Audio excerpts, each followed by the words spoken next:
Bonjour à tous, bienvenue à ce nouveau webinaire. Nous sommes aujourd'hui le vendredi 17 mars 2017. Ce webinaire est intitulé Les anciens Égyptiens. Il s'agit d'une revue générale qui portera essentiellement sur trois sujets: l'égyptologie, le nom authentique des anciens Égyptiens et l'uréus, qui est l'un des attributs que présente la royauté égyptienne. Alors avant de commencer, je prendrai la peine de me présenter. Mon nom est Di Bombaringbok, je suis écrivain, historien et conférencier, auteur d'un certain nombre d'ouvrages qui portent essentiellement sur l'histoire en général et l'histoire ancienne, en particulier notamment l'histoire de la vallée du Nil, des peuples de la vallée du Nil. Et je suis également l'initiateur d'un projet appelé A Contrario, qui est une plateforme qui a vocation à diffuser les humanités fondamentales, à les rendre disponibles pour le plus grand nombre. Donc, comme j'ai dit, nous commencerons donc par cette première partie consacrée à l'égyptologie. Et en forme d'introduction, nous allons comprendre ou tenter de définir ce que c'est que l'égyptologie. Alors, qu'est-ce que c'est que l'égyptologie? Le terme égyptologie désigne une branche des sciences humaines spécialisée dans l'archéologie et l'histoire qui s'intéresse spécifiquement à la zone géographique appelée Égypte de nos jours et couvre les périodes qui ont vu naître, s'épanouir et disparaître la civilisation des bords du Nil. Le terme égyptologie désigne une branche des sciences humaines spécialisée dans l'archéologie et l'histoire qui s'intéresse spécifiquement à la zone géographique appelée Égypte de nos jours et couvre les périodes qui ont vu naître, s'épanouir et disparaître la civilisation des bords du Nil. Alors l'égyptologie a une histoire qui débute avec ce personnage qui s'appelle Jean-François Champollion, qui est un savant français qui a eu l'avantage de déchiffrer la pierre de Rosette et d'amener au jour le caractère alphabétique des lettres égyptiennes, ou des caractères, ou des hiéroglyphes en quelque sorte. Donc, son travail, il le présente dans une lettre qu'il adresse à Bon Joseph Dacier, qui était le président du conservatoire. C'est une lettre qui a pour titre Lettre à M. Dacier relative à l'alphabet des hiéroglyphes phonétiques employés par les Égyptiens pour inscrire sur les monuments les titres, les noms et les surnoms des souverains grecs et romains. Voilà. Donc c'est un travail très important qui est essentiellement basé sur une stèle qu'on appelle la pierre de Rosette, qu'on peut actuellement visiter au British Museum à Londres. Et cette stèle a la particularité de présenter trois écritures et deux langues. Voilà. Les trois écritures sont l'égyptien monumental, donc le hiéroglyphique monumental, le démotique, qui est une simplification du hiéroglyphique monumental, et un texte en alphabet, en lettres grecques, en alphabet grec. Voilà. Donc, connaissant l'alphabet grec, il a été possible de trouver des correspondances au sein des textes en démotique et en hiéroglyphique pur. Et c'est de cette manière qu'on a procédé en quelque sorte pour parvenir à décrire l'aspect alphabétique que contient l'écriture des anciens Égyptiens. Alors, l'alphabet grec procède lui-même de l'alphabet phénicien, qui est lui-même issu des caractères égyptiens. Voilà. Parce que la Phénicie, c'est un territoire qui a été longtemps contrôlé, en quelque sorte, par ou administré, disons, par les fonctionnaires égyptiens. Et ils ont introduit dans ce territoire un certain nombre de signes, en quelque sorte, qui ont pu simplifier, qu'on a pu simplifier et finalement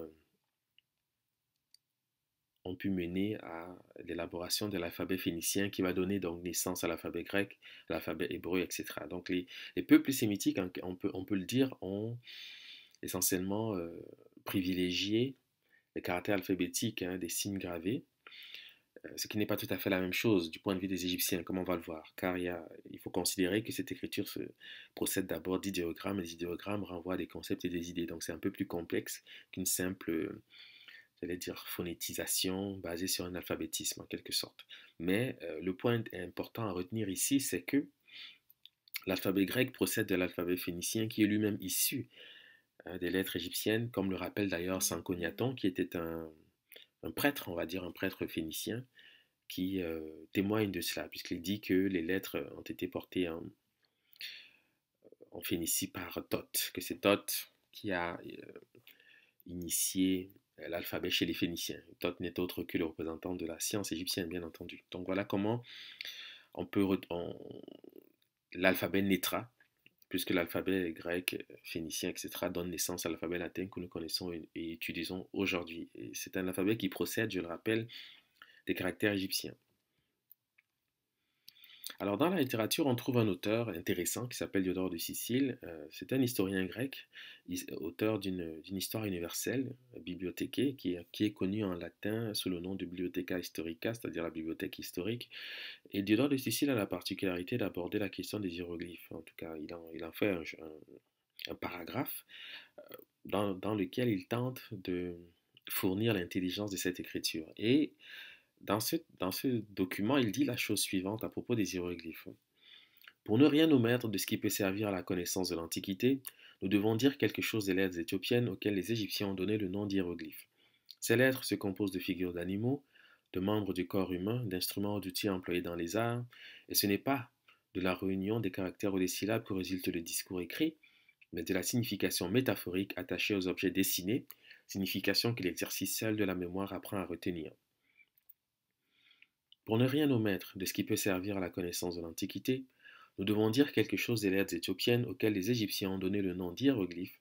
Ces lettres se composent de figures d'animaux, de membres du corps humain, d'instruments ou d'outils employés dans les arts, et ce n'est pas de la réunion des caractères ou des syllabes que résulte le discours écrit, mais de la signification métaphorique attachée aux objets dessinés, signification que l'exercice seul de la mémoire apprend à retenir. Alors, ce que dit ici en substance Diodore de Sicile va, comme on peut le remarquer, à contre-courant de ce qui se fait actuellement en égyptologie, puisqu'il précise que euh,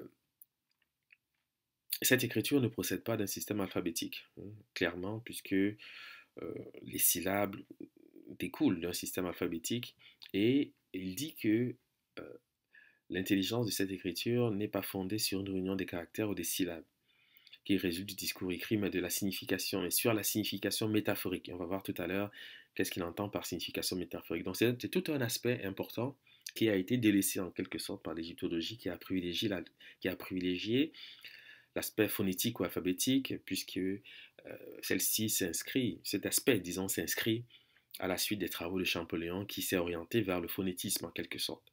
Voilà. Mais il faut savoir que les hiéroglyphes sont d'abord et avant tout des idéogrammes, je le rappelle, et on va voir tout à l'heure, bien sûr, ce que c'est qu'un idéogramme. Alors, je rappelle ici, hein, donc, le système phonétique donc, postule que les caractères égyptiens sont des lettres alphabétiques et assigne à chaque symbole, à chaque caractère, une valeur alphabétique. Donc, par exemple, on nous dira que le vautour percnoctaire traduit la lettre A, la main, la lettre B, le pied, le B, la vipère à cornes, le F, etc., etc., le poussin de caille, le V ou le W, voilà, la bouche, le R. Donc c'est un système alphabétique en fait qui découle, comme je l'ai rappelé, du travail de Champollion et donc qui oriente donc les traductions des textes égyptiens sur un modèle alphabétique. C'est ce qui existe actuellement en égyptologie. Voilà. Alors, nous ferons ici une brève révision pour rappeler ce que c'est qu'un hiéroglyphe. Alors, qu'est-ce que c'est qu'un hiéroglyphe? Un hiéroglyphe, c'est un idéogramme, c'est-à-dire un dessin qui rend compte d'une idée ou d'un concept. Un hiéroglyphe, c'est un idéogramme, c'est-à-dire un dessin qui rend compte d'une idée ou d'un concept. Donc voilà la base, en quelque sorte, de ce système d'écriture qu'il faut rappeler. Parce que lorsqu'on considère que c'est un système alphabétique, on est déjà dans l'interprétation en quelque sorte, mais à la base, ce sont des idéogrammes, c'est-à-dire des dessins qui représentent, qui rendent compte des idées ou de concepts. Voilà. Et ici, je prends un exemple donc d'idéogramme existant qui représente la galette de pain et qui rend compte de l'idée ou de concept de féminin dans le lexique pharaonique. Donc c'est un idéogramme, autrement dit un dessin, le dessin de la galette de pain, qui représente ou qui rend compte de l'idée ou du concept de féminin. Puisqu'on ne peut pas représenter le concept de féminin, on utilise un idéogramme qui a cette vocation et va comprendre pourquoi le scribe égyptiens procèdent de la sorte, car il y a une relation ici d'homonymie qui va paraître naturellement entre l'objet représenté et la notion de féminin au sein des langues éthiopiennes. Pourquoi langue éthiopienne? Parce que ces caractères, comme le rappelle Diodore de Sicile, sont des lettres éthiopiennes, donc sont venus d'Éthiopie. Et on peut supposer naturellement que venant d'Éthiopie, ce sont les langues éthiopiennes qui ont naturellement formé cette écriture. Et par Éthiopie, Diodore de Sicile parle ici du Midi, c'est-à-dire de la région qui est traversée par la ligne équatoriale, par l'équateur. Voilà. Donc, le mot hiéroglyphe, hein, il faut quand même savoir pourquoi Diodore de Sicile emploie ces termes, euh, puisqu'il dit que les lettres éthiopiennes sont appelées hiéroglyphes par les Égyptiens. Il faut savoir qu'à l'époque où il écrit, c'est déjà une époque relativement tardive, puisqu'il écrit autour du 1er siècle de l'ère actuelle à peu près. Mais des siècles avant, il y a eu un souverain en Égypte qui s'appelle Psamétique Ier, qui a la particularité d'avoir été installé au pouvoir par des Assyriens, notamment le roi Assurbanipal, pardon, et il a toujours été considéré par les Égyptiens comme un usurpateur, un psamétique. Et Psamétique a la particularité, durant son règne, d'avoir fait la promotion de l'immigration grecque en Égypte. Donc c'est à cette époque que va être créée notamment la ville de Naucratis, qui est une cité quasiment grecque, on va dire, dans le delta. Et donc il y a eu un afflux massif d'immigrés grecs dans la vallée du Nil. Et les Grecs ont eu à cette époque accès donc aux hautes fonctions militaires et civiles. Donc c'est comme ça qu'ils vont s'approprier en quelque sorte cette nationalité égyptienne. Donc quand Diodore de Sicile dit que ce sont des Égyptiens qui appellent cette écriture les hiéroglyphes, naturellement c'est un mot qui procède d'une étymologie grecque, ça on le sait. Mais à son époque, naturellement, les Grecs déjà installés dans cette vallée depuis plusieurs siècles pouvaient être considérés comme des nationaux égyptiens. Mais ce n'étaient pas des autochtones. Ça, il faut bien faire la part des choses, car c'est l'histoire qui procède ainsi. C'est un peu comme aujourd'hui, on considère eh bien, des immigrés algériens, sénégalais, maliens, camerounais, etc., en France, par exemple, comme des Français, puisqu'ils ont la nationalité française. Donc plus tard, on dira que les Français nomment telle ou telle chose, mais en réalité, quand on va dans le détail, on s'aperçoit que bon, ce ne sont pas tout à fait les autochtones. Quoique, bon, l'histoire est un peu différente pour ce qui concerne la France, puisque c'est un territoire d'immigration.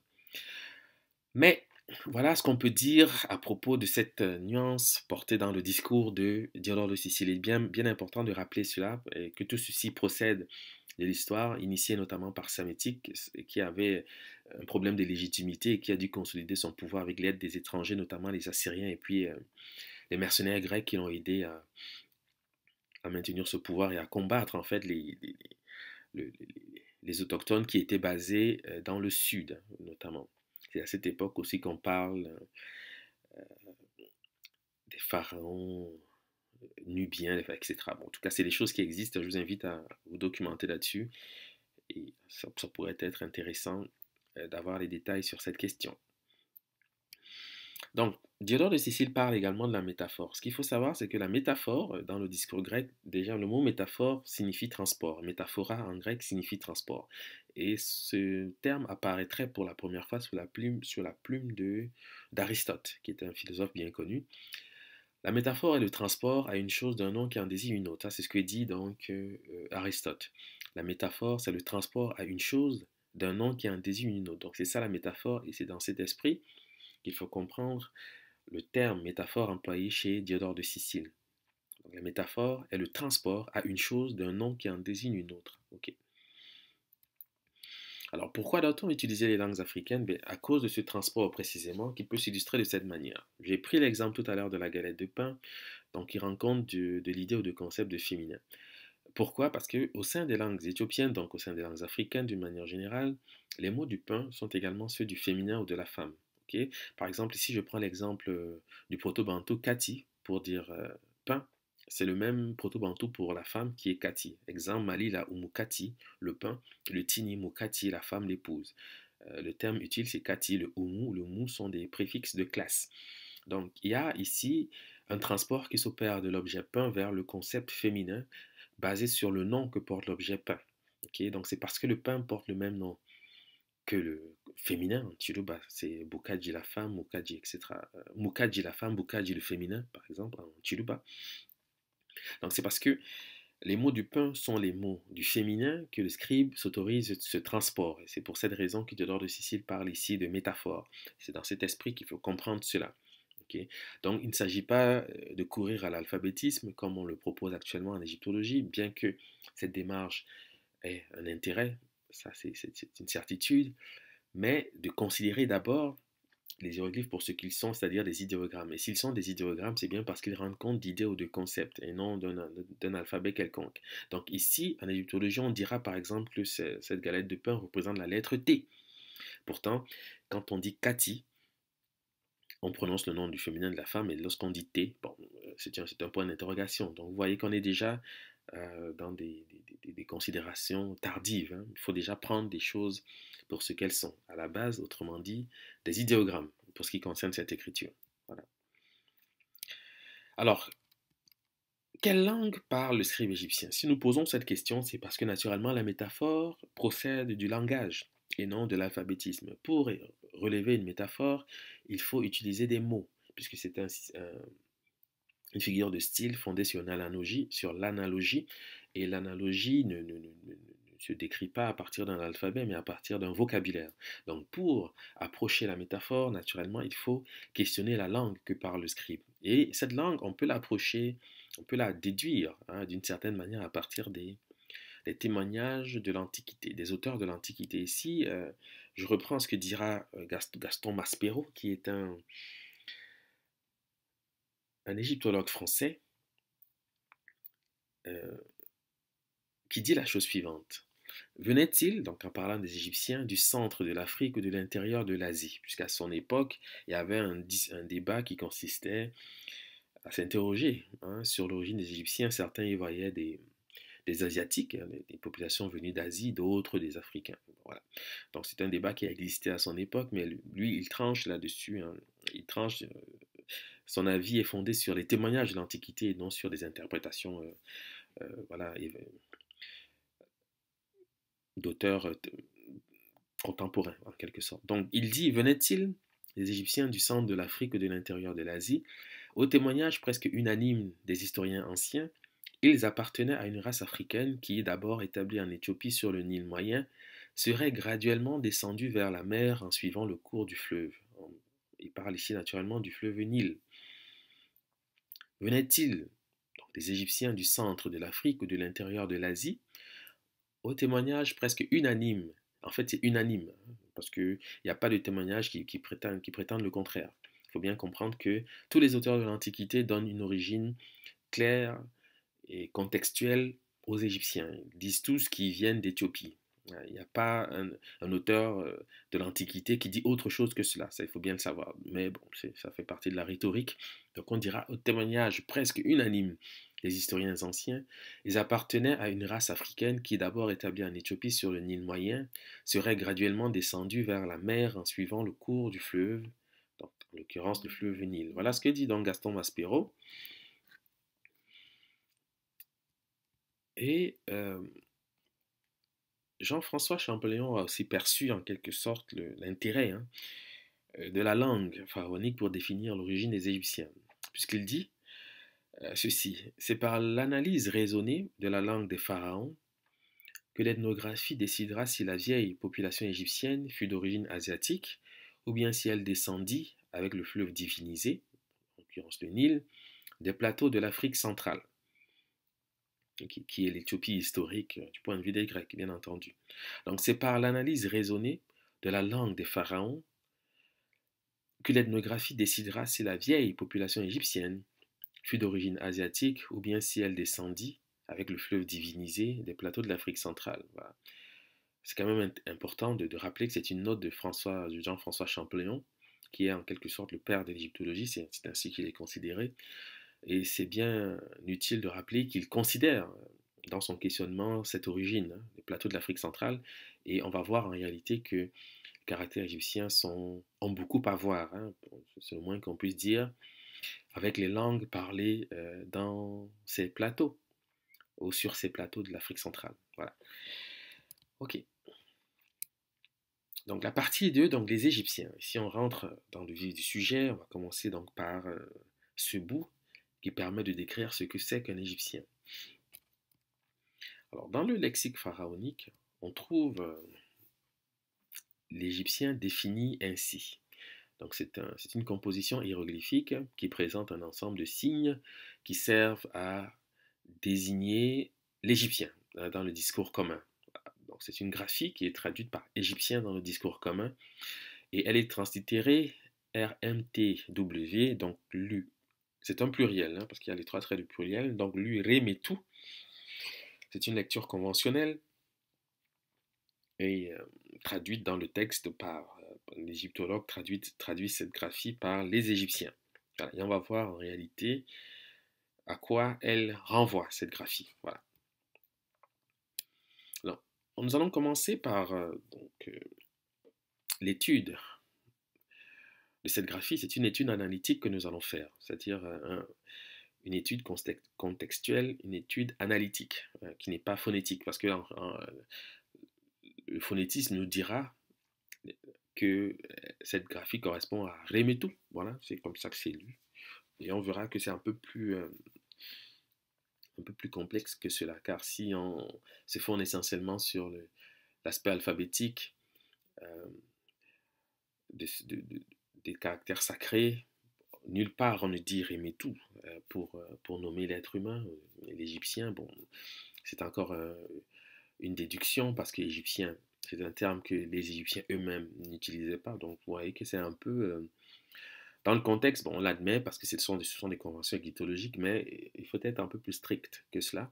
Et la lecture analytique permet réellement de toucher le concept. Et nous allons débuter donc par ce signe que j'ai encerclé en rouge, qui est un signe décrit comme une entrave dans la nomenclature égyptologique établie par Alan Gardiner, qui était un égyptologue britannique. Voilà, donc nous allons commencer par ce signe pour procéder à l'étude analytique de cette graphie. Alors, la nomenclature des signes hiéroglyphiques proposée par Alan Gardiner classe ce signe dans la catégorie des cordes alliées les animaux et lui accorde le code V13. Il est pris pour une entrave en vertu de la composition hiéroglyphique suivante. Donc il y a une graphie qui présente ce signe, comme vous le voyez, et qui est translittéré TTT, et a le sens d'entrave. Okay. Donc la nomenclature des signes hiéroglyphiques proposée par Alan Gardiner classe ce signe dans la catégorie des cordes alliées les animaux et lui accorde le code V13. Il est pris pour une entrave en vertu de la composition hiéroglyphique suivante. Et je présente la composition, comme vous le voyez. C'est clair, c'est simple et c'est net. Bon. Ce qu'il faut savoir, c'est qu'en contexte, ce signe a une affectation. Il représente un pronom personnel, en l'occurrence le vous, le vôtre, le vos. Okay. Et parfois, il s'accompagne du filet d'eau, parfois non, pour avoir ce sens. Donc, j'ai choisi d'aborder la question par cet aspect parce que les choses sont moins incertaines si on procède de la sorte, puisque nous connaissons les pronoms personnels au sein des langues africaines, au sein des langues éthiopiennes, au sein des langues parlées sur les plateaux de l'Afrique centrale, envisagés par Champollion notamment, pour définir l'origine des populations qu'on appelle les anciens Égyptiens. Voilà. Donc, en procédant de la sorte, ça me permet d'éliminer l'incertitude, puisque je sais que on sait identifier, les pronoms personnels sont connus, donc à partir de là, on va comprendre pourquoi on utilise ce signe comme le pronom personnel qui rend compte du vous, du vôtre, du vous, ou du vos. Donc parfois, il est accompagné du filet d'eau comme on voit ici, mais je ne vais pas m'apesantir là-dessus, je vais simplement montrer certains aspects, où parfois il est décrit tout seul. Okay, mais c'est toujours le même sens. Okay. Donc je prends ici les mots du filet d'eau pour simplement montrer quelle est la relation qui unit les deux signes, car la relation est toujours fondée sur l'homonymie et cette homonymie est basée sur les radicaux des mots qu'on emploie. Donc par exemple ici je présente une série sommaire de différentes langues qui se situent dans différents lieux en Afrique. Dans le Bidiogo, on va dire Nyo pour dire l'eau, le BT Nyu pour dire l'eau, le Ngolo Ungu pour dire l'eau, le Mbi Engu pour dire l'eau, le Baka Eni ou Ini pour dire l'eau, le Chichipu Moni pour dire l'eau, le Embu Manji Unji pour dire l'eau, le Nyamwezi Minzi Unzi pour dire l'eau, d'autres langues, le Chiluba Maï, l'eau, Lingala, Mai, Lo, etc. Donc c'est toujours les mêmes formes, hein, ce ne sont que des mutations phonétiques. Et je présente ça pour une raison simple, parce que vous allez voir en fait pourquoi les deux signes sont décrits ensemble, parce qu'ils partagent la même racine et même le même vocabulaire en quelque sorte. Donc si je distingue par exemple le bidiogo et le bt, et je me rends compte déjà, sans faire un véritable effort, qu'en réalité, ce sont des formes qui se rapportent au pronom personnel vôtre au sein des langues africaines. Comme on le voit ici, hein, je prends quelques exemples. La liste n'est pas exhaustive, bien entendu, mais c'est la forme la plus répandue dans la cuvette éthiopienne, dans la cuvette congolaise. Hein.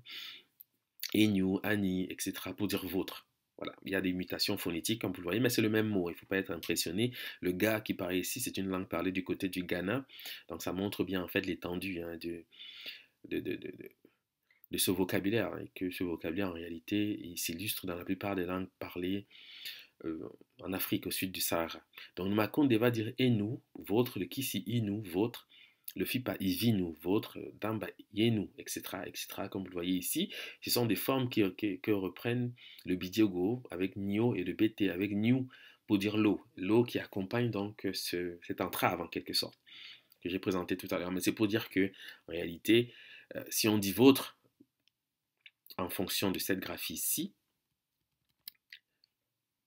ou si on attribue la valeur vôtre, le pronom personnel vôtre à cette graphie, c'est bien parce que les mots hein, amenés par les signes qui entrent dans la graphie et renvoient à ce pronom personnel au sein des langues africaines. Voilà la raison. Okay. Donc ici, je présente donc la même série, donc avec la composition qui rend compte du pronom personnel vôtre, vous, etc. Et je présente les mots que j'ai déjà présentés. Comme j'ai dit, la liste n'est pas exhaustive, elle est très très grande, elle est très importante au sein des langues africaines. Mais voilà. Le temps ne nous permet pas de nous appesantir sur ces aspects, ça donne simplement une idée pour comprendre. Bon. Alors, si maintenant je souhaite vérifier ce que je suis en train de dire, je peux mettre ce signe, ou cet ensemble de signes en contexte. Ici, par exemple, on vous dit que la graphie représentée à gauche signifie lien, entrave. Et cette graphie a l'avantage de présenter les deux signes décrits pour la valeur vôtre, à savoir le filet d'eau et l'entrave, comme je le présente ici. Et on se rend compte par exemple qu'en Chiluba, on dira le kanu pour dire l'anneau, le bracelet à la prison, donc un vocabulaire qui se rapporte au lien, à l'entrave, mais c'est une variante de kenu, car le loup c'est un préfixe de classe. Hein. Donc le mot utile c'est kanu, pour dire anneau, bracelet, prison. Et le Chiluba, la même langue, dira kenu, pour dire vôtre, le vôtre, la vôtre. La racine c'est enu, qui veut dire vôtre, au sein des langues africaines d'une manière générale. Donc, je présente cet exemple pour simplement rappeler une chose importante. C'est que lorsqu'on a affaire à un système idéographique, au système égyptien, système d'écriture égyptien, on n'est même pas obligé, je le dis souvent, mais généralement je le fais pour l'exercice, pour montrer la pertinence de la démarche, mais on n'est même pas obligé en fait de considérer tous les signes à l'intérieur de la graphie, sauf à vouloir faire l'exercice pour montrer en fait, pour cerner dans sa totalité ce que tente de dire ici le scribe.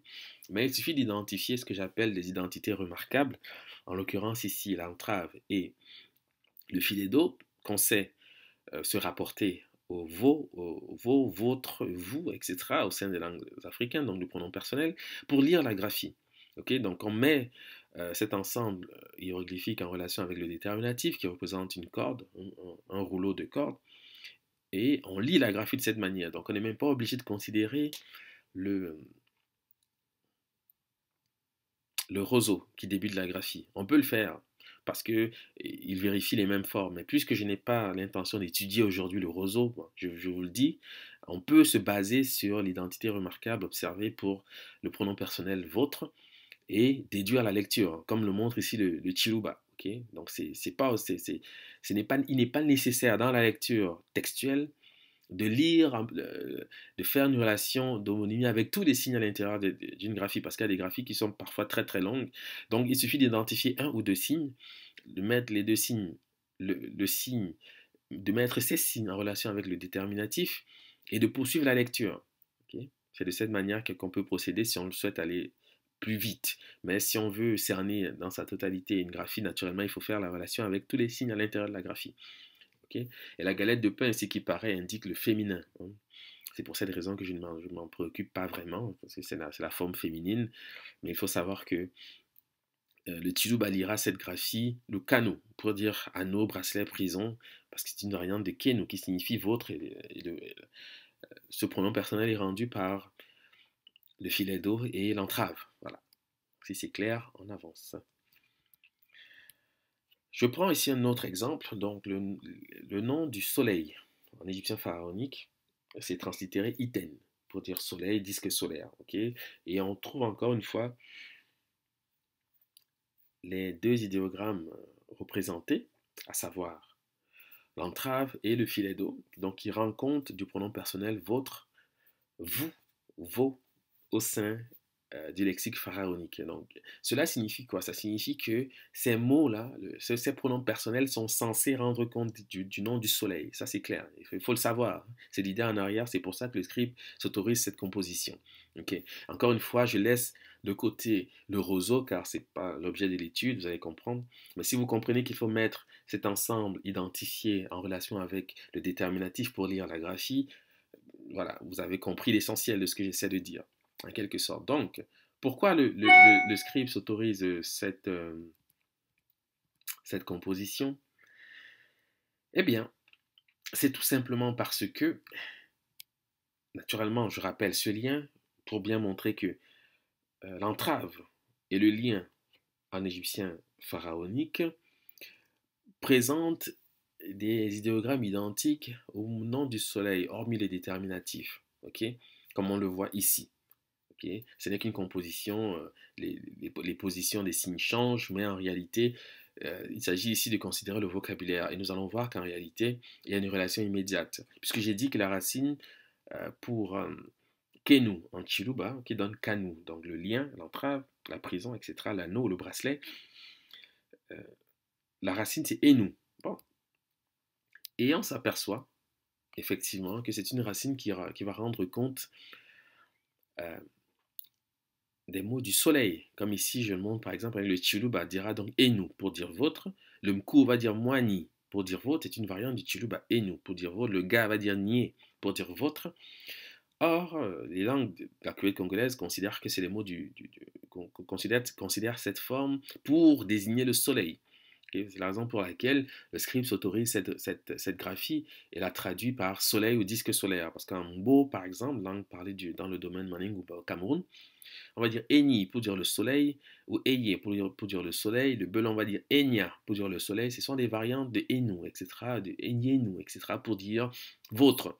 Donc, c'est le pronom personnel qui permet en réalité d'aller chercher, de comprendre pourquoi le script s'autorise cette composition. Et de cette manière, on est sûr de ne pas se tromper. Parce qu'on connaît les pronoms personnels au sein des langues africaines. Donc, on peut procéder de la sorte, identifier comme ça ce que moi j'appelle des identités remarquables.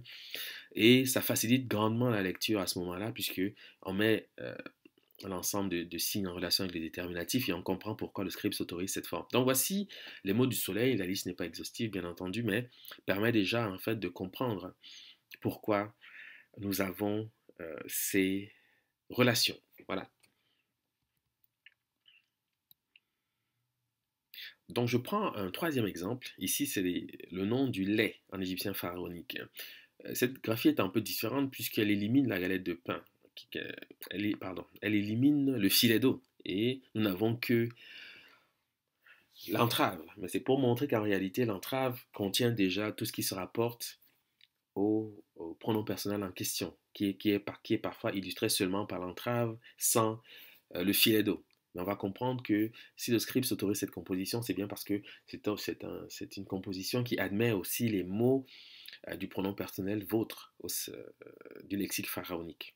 Voilà. Donc c'est ce que je suis en train de montrer en réalité. Donc si vous suivez l'idée, il faut se focaliser sur cette entrave parce que c'est elle qui entre dans le nom, hein, rappelons-le, le nom authentique de l'Égyptien ancien.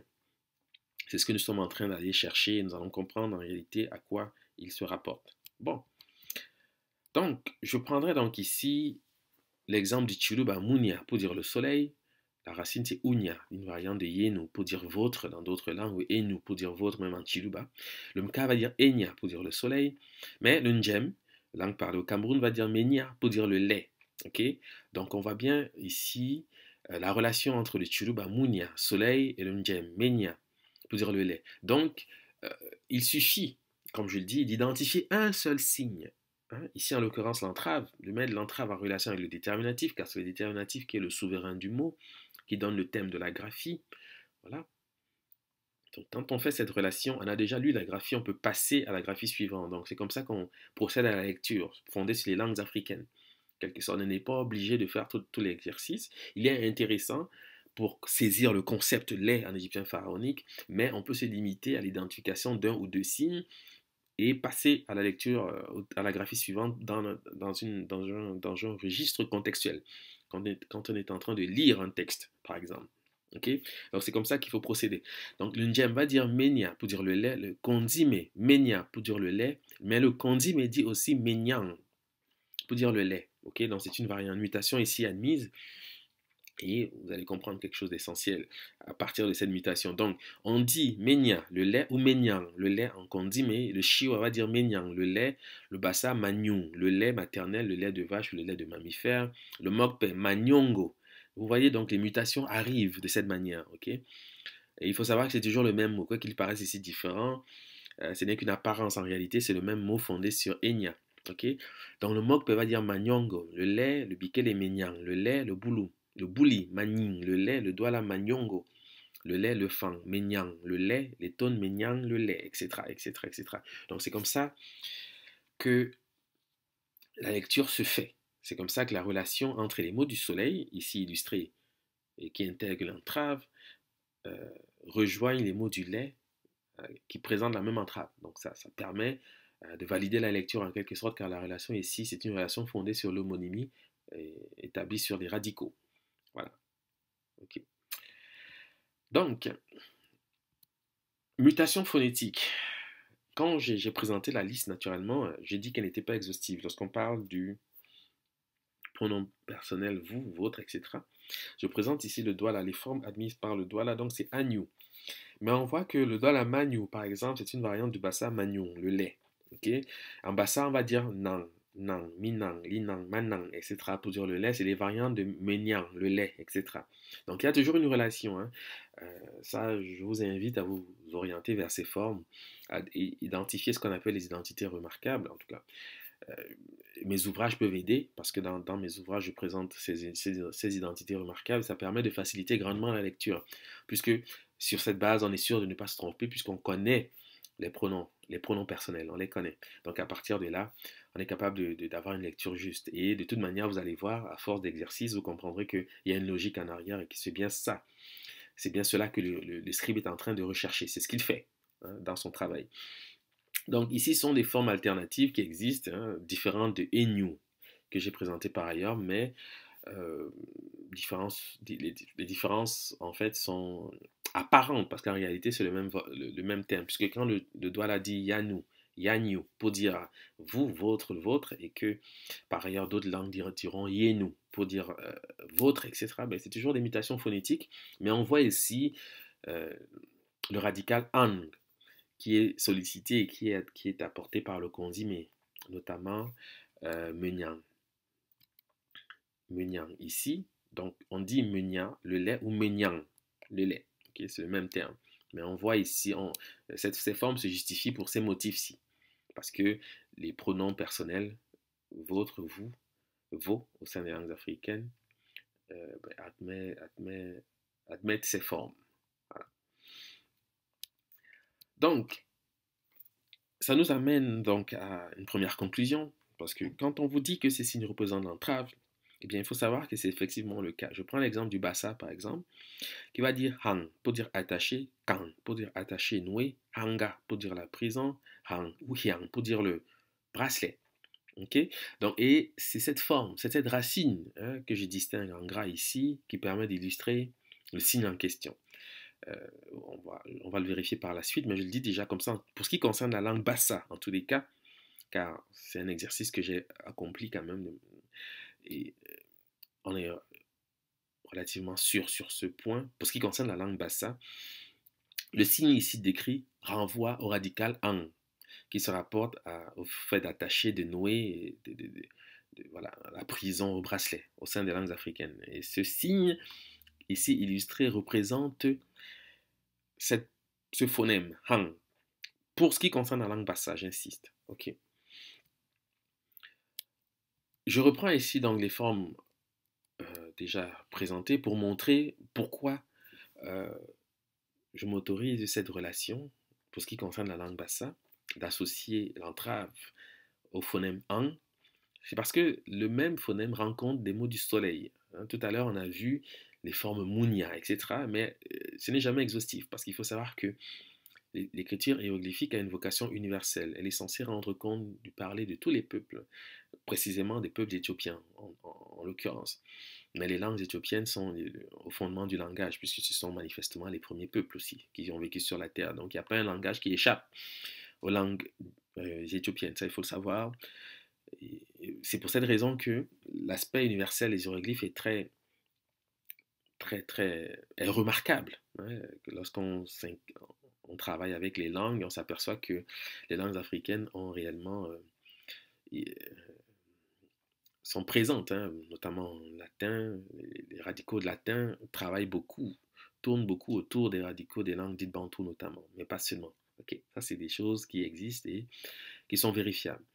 Donc je prends donc une liste pour désigner le soleil et simplement pour montrer que pour la langue bassa, le radical hang est celui qui rend compte de,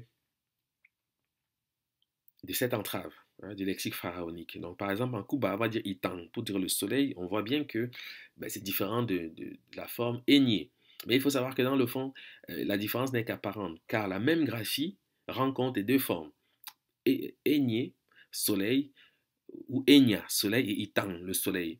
Mais tout dépend du radical, tout dépend de la manière, comment dire, de la lecture en fait, homogène qui se dégage de la graphie, car il y a plusieurs lectures homogènes qu'on peut dégager d'une seule et même graphie et qui portent en quelque sorte le concept, mais c'est toujours le même concept, autrement dit le soleil qui va être illustré, parce que cette écriture a une vocation universelle, donc il ne s'agit pas d'une langue, hein, il s'agit d'un effort qui a été fait pour rendre compte du parler de la plupart des peuples éthiopiens.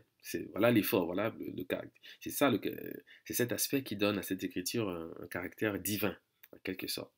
C'est pour ces motifs. C'est parce que l'effort est fait pour rendre compte du parler de tous les peuples. Et dépendamment de la lecture homogène qu'on dégage d'une graphie, il faut que la condition sine qua non pour qu'elle soit juste, c'est l'homogénéité. Il faut que la lecture soit homogène. Lorsqu'elle est homogène, on est sûr de tenir un bout, car il n'y a pas de hasard de ce point de vue-là. Donc le Kuba va dire Itang, par exemple, pour dire le soleil, le Bedi a Tangwa pour dire le soleil, le Bassa Yanga pour dire le soleil, c'est une variante de Hanga pour dire la prison. Donc on a ici en fait l'entrave qui est décrite, mais on se rend compte que l'égyptologie, elle, dit iten, iten. Bon, on peut supposer que c'est possiblement le itang du Kuba. Mais bon, l'égyptologie ne va pas jusque-là, parce qu'elle considère que c'est déjà un langage que de dire iten. Bon, ben, c'est une convention, bien entendu. Le mot, c'est itang. Le Wolof va dire tang, pour dire être chaud, faire chaud, etc. Tanguer la chaleur. Kikongo tangu, le soleil. Kongo tangu, etc. Le massina nangue, le soleil. Pula nangue, le soleil. Nangue, le soleil. Donc la radicale, c'est ang. Pardon, le radical, c'est ang. Donc c'est le phonème qui sert le thème de l'entrave. Hein. Il serait notamment à partir du bassa ang. Attaché, gang, attaché, noué, hang à la prison, hang, le bracelet, etc. Voilà. Donc ça permet comme ça d'approcher en fait l'intelligence du signe en question. Je prends ici un autre exemple pour valider la lecture. Hein. C'est le nom du lit en égyptien pharaonique, hein, pour montrer pourquoi le radical que j'ai distingué est pertinent pour lire ce signe. Lorsqu'on prend les mots du lit, on s'en aperçoit, puisque en bassa, par exemple, pour dire le lit, c'est nang. C'est le lit, c'est le nom du soleil dans d'autres langues, notamment en pula, nangé, le soleil. Okay. Mais le bassa va dire nang. Pourquoi? À cause du signe qui paraît ici. Pour l'instant, on ne s'intéresse pas au, au vautour percnoptère car le lit a plusieurs noms et il faut dégager une lecture homogène. Mais je vous garantis, puisque je n'aborde pas le sujet, je ne peux pas y aller. Mais je vous garantis que cette lecture que je propose ici est homogène. Elle inclut aussi les mots qui se rapportent au vautour percnoptère. Mais comme je ne l'étudie pas, Aujourd'hui, je ne vais pas m'établir là-dessus. Et je vous dis, vous pouvez simplement utiliser l'entrave, mettre l'entrave en relation avec le déterminatif, qui est en l'occurrence une couche, un lit, pour lire la graphie. On n'est même pas obligé de considérer le vautour pagnotère, sauf pour l'exercice et pour l'étendue de vocabulaire au sein des langues africaines, parce qu'il y a toujours une relation. Mais pour le cas présent, il suffit d'identifier l'entrave qui se rapporte au bassa ang, ce phonème-là, pour lire la graphie. Voilà. J'espère que ce que je dis est clair. Donc, ça va dire nangal, se coucher, le bakoko est non. Le lit, on se rend compte que le bakoko est non. Le lit, c'est une variante du bassa du douala manyongo, le lait. Pourquoi? À cause de l'entrave. À cause de l'entrave qui paraît et qui apporte donc cette racine ong, ang, etc. Illustré. Donc le wanzi va dire tangi, le lit. Mais c'est une variante du kikongo tang, tangu, le soleil, à cause de l'entrave. C'est toujours la même chose. Hein. Le lori va dire tang, le lit, etc. etc. Mokpeli nongo, le douala nongo, le lit, etc. Le douala nongo, c'est une variante de manyongo, le lait.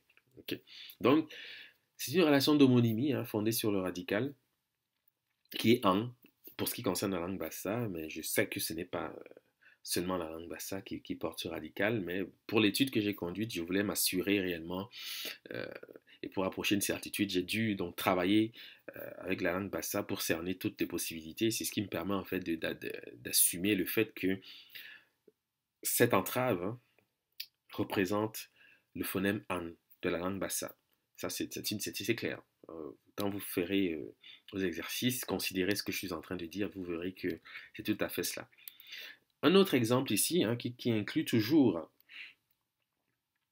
l'entrave et qui se rapporte cette forme au nom de la nourrice, c'est-à-dire la femme qui nourrit l'enfant.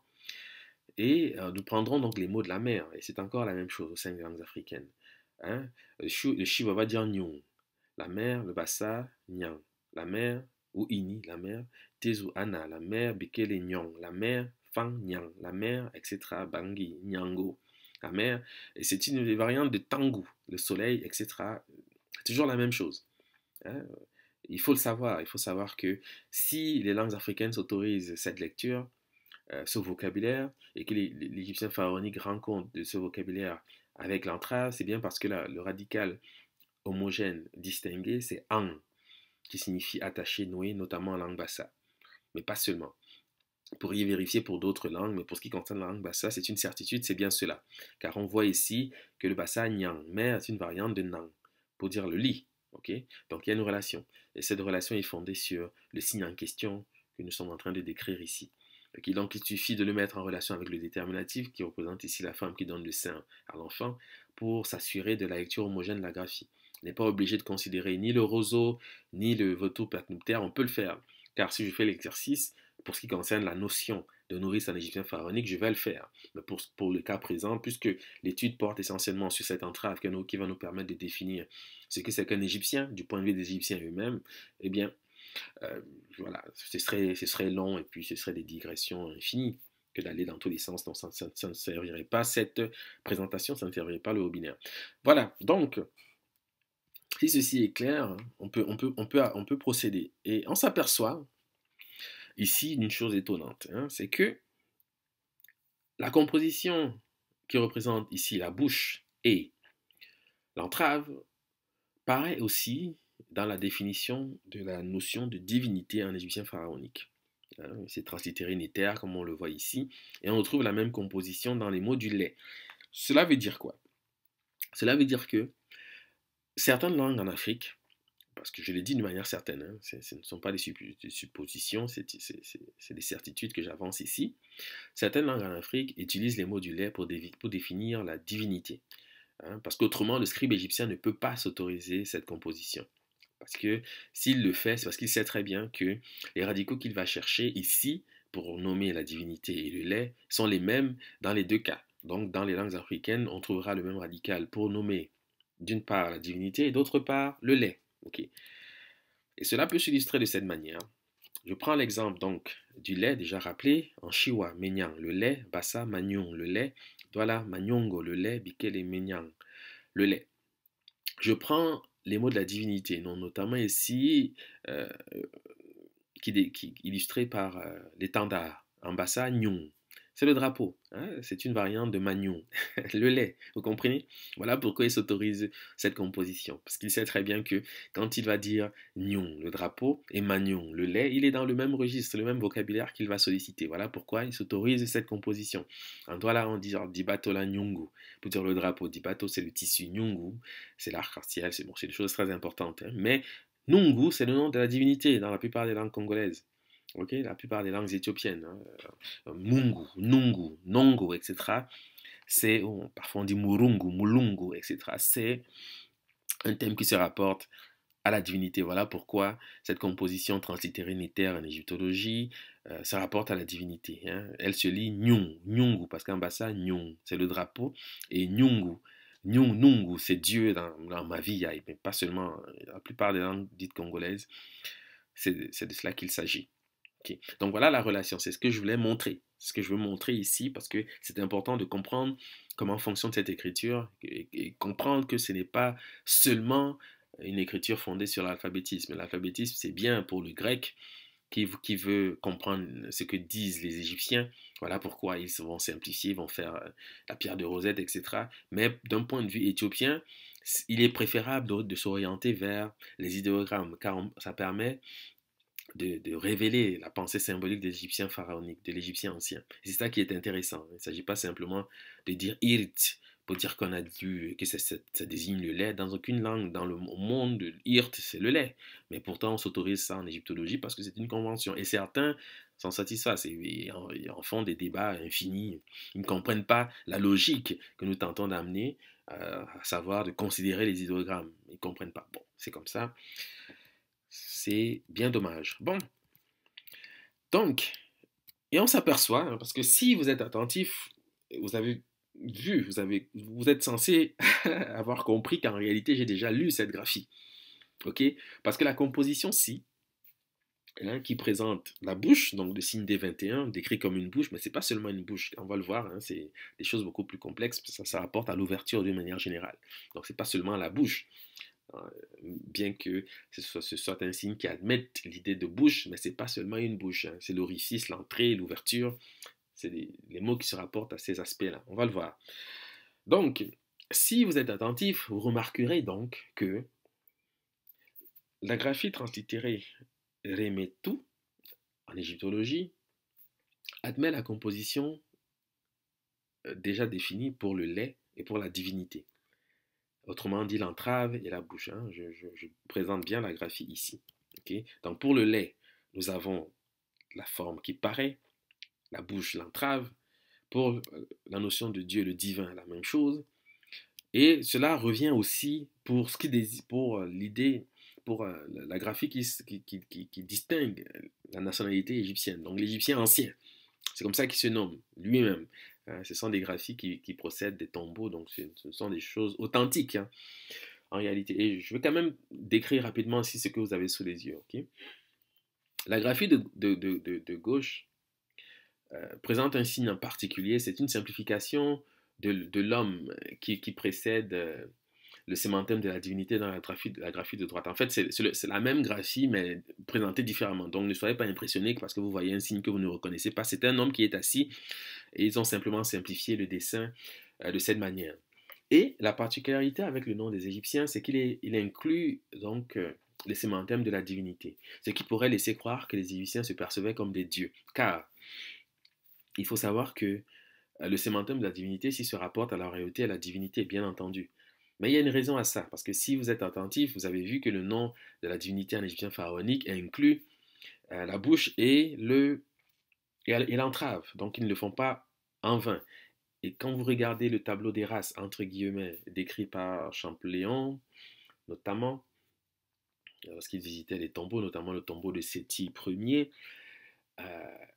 lorsqu'on voit il n'y a que l'Égyptien ancien qui a son nom décrit avec le sémantème de la divinité. Donc ça veut dire que l'Égyptien ancien se distinguait des autres peuples de son point de vue en tous les cas et se donnait une ascendance divine. Ce n'est pas étonnant, quand on comprend la psychologie africaine, ce n'est pas étonnant puisque la généalogie africaine admet cela. une descendance. En tout cas, c'est des Bassa en tous les cas, par exemple, les Bassa se nomment eux-mêmes Bonba Job, c'est-à-dire les enfants du soleil. Et le soleil, Job, c'est aussi un terme qui se rapporte à la divinité dans la langue Bassa même. Donc, il y a comme ça des relations qui peuvent être admises du point de vue des langues africaines même. Et si les Égyptiens procèdent de la sorte, c'est bien parce qu'ils avaient cette philosophie-là. Il faut comprendre ce qu'il y en a rien. Donc, c'est ça.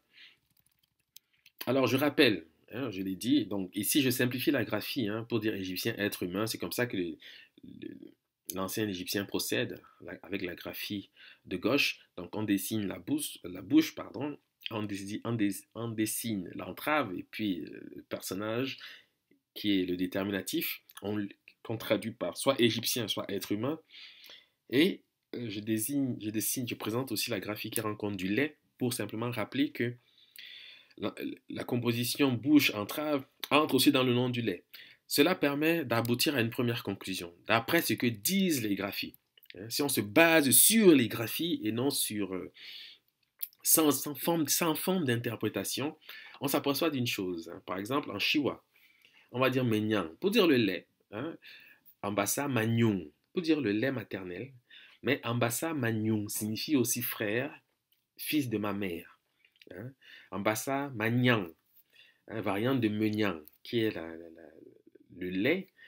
Bassa, Manyang, c'est frère, sœur, anewondo. Monyang, frère, sœur, enfant, monenyang, frère, sœur. Ça veut dire quoi? Ça veut dire que l'Égyptien ancien, lorsqu'il rend compte du thème qui le distingue, se présente déjà comme frère, fils de ma mère, sœur, etc., etc. Donc il y a déjà une relation très forte parce que ce sont des mots en fait qui se rapportent à la fraternité au sein des langues africaines. Donc ça montre bien que la nationalité égyptienne inclut la notion de fraternité, la notion de prochain, la notion de fraternité. Donc ça c'est en lisant la graphie, c'est-à-dire sans forme d'interprétation. Car ici, je n'interprète pas, je me base exclusivement sur le rendu des mots issus des idéogrammes. C'est ce que je suis en train de faire. Donc c'est ça. Voilà une première lecture admise pour cette graphie traduite par égyptien, être humain, Manyang, Monyang, Manyung, etc. Parce que c'est une composition qui se rapporte au lait, à la mer, à l'entrave, etc. Donc on l'a vu, vous pourrez y revenir plus tard si vous le désirez, mais c'est de cela qu'il s'agit. Bon, je rappelle simplement une chose importante, parce que vous savez qu'en français, il y a l'expression frère ou sœur de lait, par exemple. Donc, c'est quoi un frère ou une sœur de lait? C'est celui ou celle avec lequel ou laquelle, enfant légitime ou nourrisson, on a partagé le sein d'une nourrice.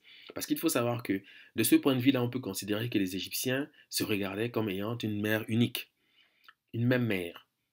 Et cela se comprend bien aisément lorsqu'on est dans le symbolisme des traditions africaines.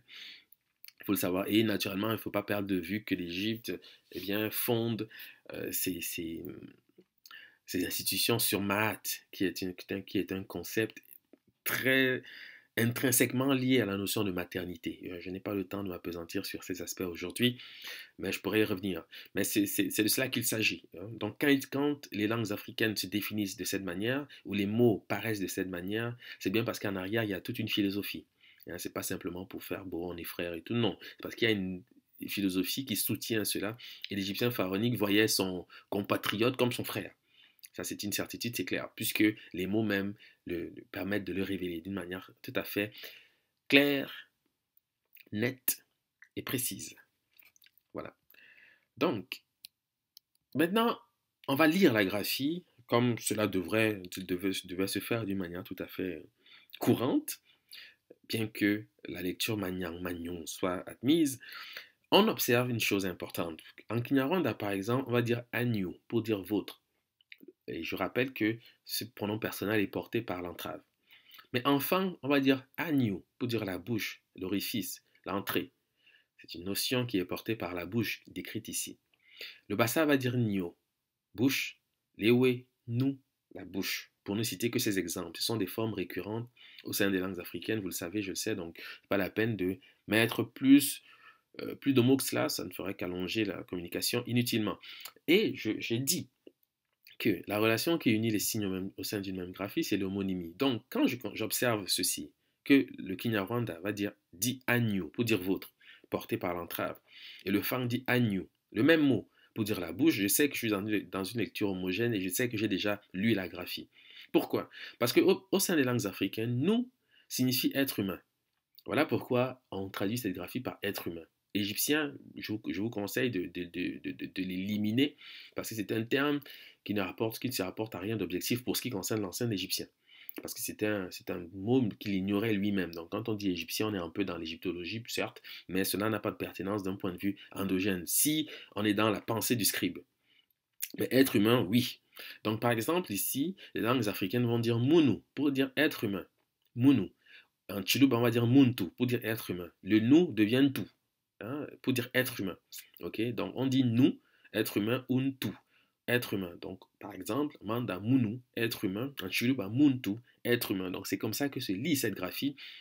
Point de vue relativement simple. Si on considère l'homonymie qui unit la bouche à l'entrave, c'est la lecture qui arrive tout naturellement, puisque le fang agnew a comme variante nio ou nous. Et nous signifie être humain au sein des langues africaines. Okay. C'est d'ailleurs le motif qui fait dire que cette civilisation a été fondée par un peuple énigmatique qu'on appelle les Anous. Mais la graphie s'écrit différemment avec la branche d'arbre, mais qui renvoie toujours à la même réalité. Parce que l'arbre, c'est Mouti. En bassa, l'homme, c'est Mout. Donc c'est toujours la même réalité. C'est une variante de Muntu. C'est une graphie que j'ai étudiée déjà à certains moments, enfin, certaines autres communications. Je ne reviendrai pas ici. Mais il faut savoir que quand on parle des Anous, on parle ici des Bantous. C'est le pluriel de Muntu, c'est Bantu, hein, les hommes. Donc ce n'est pas un ethnique, ça veut simplement dire les hommes, les humains, les êtres humains. Et le mot énigmatique Anu, qui sert à désigner donc ces populations qui auraient fondé cette civilisation, se rapporte directement à cette structure. Munu, être humain, et Bantu, les êtres humains. Voilà. C'est ce qu'il faut savoir. Donc c'est comme ça que se lit cette graphie, ok, fondée sur l'intelligence même des textes égyptiens. Et naturellement, je porte aussi une attention particulière sur le fait que l'ancien égyptien se nomme lui-même et ajoute le sémantème de la divinité pour dire que euh, pour se nommer lui-même, il intègre dans son nom le sémantème de la divinité. Donc cela pourrait laisser croire, pourrait laisser dire que les Égyptiens se percevaient comme des dieux, entre guillemets. Parce qu'aujourd'hui, c'est un terme qui est connoté. Quand on dit Dieu, bon, on imagine des choses voilà, qui ne sont plus tout à fait justes. Du point de vue africain, en tous les cas, c'est un peu différent. Parce que la notion de Dieu est perçue différemment du point de vue des traditions, des concepts africains. Mais peu importe. J'espère que vous comprenez ce que je suis en train de dire. Donc, et on s'aperçoit effectivement que le thème de la divinité admet les mêmes graphies. Donc, il y a ici une relation. Ça veut dire que pour dire Dieu en Afrique, on doit dire Muntu ou Munu. Si on est logique avec ce que j'avance ici. Et vous allez voir que c'est bien le cas. Si je prends par exemple l'exemple cet acétate, hein, ok, je désigne ici le natron. Le natron, c'est dit nétri en égyptologie, ok. Donc c'est une convention pour nommer le natron. Mais c'est un mot aussi qui se rapporte à la divinité, parce que c'est la même racine qu'ils vont chercher dans ces néters pour dire Dieu nétri, pour dire le natron. Le natron, c'est du sel. C'est les mots du sel au sein des langues africaines qui va être sollicité pour nommer le natron. Okay. Et je présente aussi la graphie translittérée Remetu. Vous voyez qu'il y a toujours les mêmes formes. En tous les cas, il y a au moins la bouche qui paraît dans les trois graphies. Ça veut dire qu'on doit retrouver les mêmes formes. Et je prends l'exemple du Punu. On va dire Mungu pour dire le sel. Mais Mungu, c'est Dieu. C'est Dieu en Swahili. Okay. Mungu, le sel. Donc le natron, parce que le natron, c'est du sel. En Lega, on va dire Munyu pour dire le sel, mais agnew, je l'ai rappelé, c'était vôtre en Kinyarwanda, la bouche, etc. Donc on a toujours les mêmes formes. En chaque, on va dire monio pour dire le sel, nyamwezi, munu pour dire le sel. Alors que munu, c'est l'être humain dans les langues africaines. En sukuma, on va dire munu pour dire le sel, mais munu, c'est l'être humain. En zaramu, munu, être humain, wanji, munu, être humain, chai, muntu, être humain, kisi, mundu, être humain. Et en langue bantou d'une manière générale, enfin langue dite bantou, parce que bantou, c'est le pluriel de Muntu, on se comprend. C'est-à-dire la langue des hommes, si on parle français. Donc Bantou, ce n'est pas une catégorie définie du point de vue ethnique en tous les cas. Langue dite Bantou, Muntu, c'est la personne, mais c'est un terme qui se rapporte à Dieu, comme le rappelle ici Mubabinge Bilolo. Je vais donc le citer. Il dit ceci. Selon Mujinya, le Ntu, Untu, ajoutons Onto, To, Antu, etc., est non seulement commun aux catégories, précisons Muntu, homme, Shintu, chose, Pantu, localisation, Kuntu, mode d'être, mais il est logiquement antérieur à tout ce qui est. D'aucuns ont voulu voir en ce terme tout l'équivalent de l'être contingent, nous ne trouvons pas de raison valable pour lui imposer un caractère aussi limitatif. D'autant plus que l'être nécessaire est lui-même souvent désigné par le nom de Muntu Mukulu, ce qui signifie le grand Muntu, le vivant par excellence, la personne. Muntu, dans son sens le plus général, ne désigne pas seulement l'être humain, mais la personne, tout être intelligent. Dieu lui-même est un tout. Que serait-il d'autre? Tout est, en un mot, ce qui est ou pourrait être. Il est l'être tout court, ni plus ni moins. Donc voilà ce que c'est que le terme Muntu. Muntu ne désigne pas seulement la personne humaine, mais la personne, c'est-à-dire tout être doué d'intelligence. Et Dieu est l'intelligence par essence. Voilà la raison pour laquelle les Égyptiens s'autorisent ces compositions, parce qu'ils savent que Muntu, la personne, on dit Muntu Mukulu pour désigner le Dieu en Chiluba, le grand Muntu, en quelque sorte, l'ancien Muntu, en quelque sorte. Et c'est une composition qui se rapporte directement à la divinité. Voilà pourquoi il y a homogénéité dans la lecture, car le sémantème de la divinité, ici illustré, se rapportera au terme muntu. Muntu, ntu, pour dire la personne, l'être doté d'intelligence, en quelque sorte. Donc les Égyptiens se distinguaient par ces traits aussi. Naturellement, bon, il y a là un discours, vous vous doutez bien, qui se rapporte aussi un peu à la propagande, mais je veux dire, on n'est jamais mieux servi que par soi-même. Mais c'est de cela qu'il s'agit. C'est de cela qu'il s'agit. Voilà pourquoi ils se décrivaient eux-mêmes de cette manière. Et du point de vue, j'allais dire, objectif, là, quand on regarde la civilisation égyptienne, ils avaient tous les motifs pour se considérer comme tels, puisque c'est la civilisation la plus aboutie que l'humanité ait jamais produite. Donc il faut quand même se dire que ce n'était pas qu'une posture idéologique. Hein. Ils avaient bien conscience de ce qu'ils portaient dans le monde. Ça, c'est clair. Donc, voilà, la lecture homogène de la graphie, c'est Muntu, ou Munu, si vous voulez, mais ce sont les mêmes formes qui reviennent. Et ici, j'introduis une variante pour vous montrer quelque chose d'essentiel, hein, parce que quand on translittère Remetu, si on suit le système alphabétique promu par l'égyptologie, naturellement, le M ne se justifie pas, puisque le M est apporté par le hibou. Mais les égyptologues disent que, en fait, c'est un choix calligraphique soutenu par le fait que le déterminatif est déjà relativement clair. Dans le scribe n'éprouve pas le besoin de rajouter le hibou. Parce qu'en principe, cette graphie doit se lire ret ou quelque chose comme ça. Mais on dit remetu, bon, c'est comme ça, parce que le M est sous-entendu, mais en réalité, le M est porté par le hibou, et la manière qu'on justifie son absence ici, c'est parce qu'on dit que bon, c'est un choix calligraphique, le déterminatif est relativement explicite, donc le scribe ne met pas bon. Ça, c'est un discours. Je n'adhère pas tout à fait à ces raccourcis pour justifier les insuffisances du système alphabétique, mais voilà, c'est ainsi. Il y en a qui en font bon, enfin bref. Ok, donc, je souhaite ici introduire une variante pour vous montrer pourquoi c'est important de considérer cette écriture d'un point de vue idéographique. Pourquoi c'est important de considérer les idéogrammes et les langues africaines pour comprendre ce qui est en train d'être dit. Ici, la graphie de droite présente la bouche, déjà décrite, le hibou, comme on le voit, l'entrave, et puis le déterminatif qui représente trois boules. En fait, c'est le thème du métal, d'une manière générale en égyptien pharaonique, hein, le métal. Bon, mais le sens est toujours le même, la translittération aussi, donc c'est RMT, comme on le voit.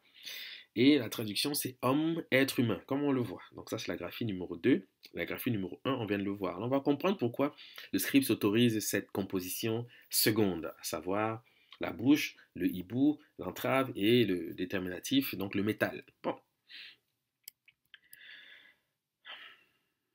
Lorsqu'on prend le hibou, c'est un oiseau, c'est un rapace nocturne qui n'est pas nommé en égyptien pharaonique. Donc il n'existe pas de graphie, à ma connaissance en tous les cas, qui présente le nom du hibou. C'est une curiosité, hein.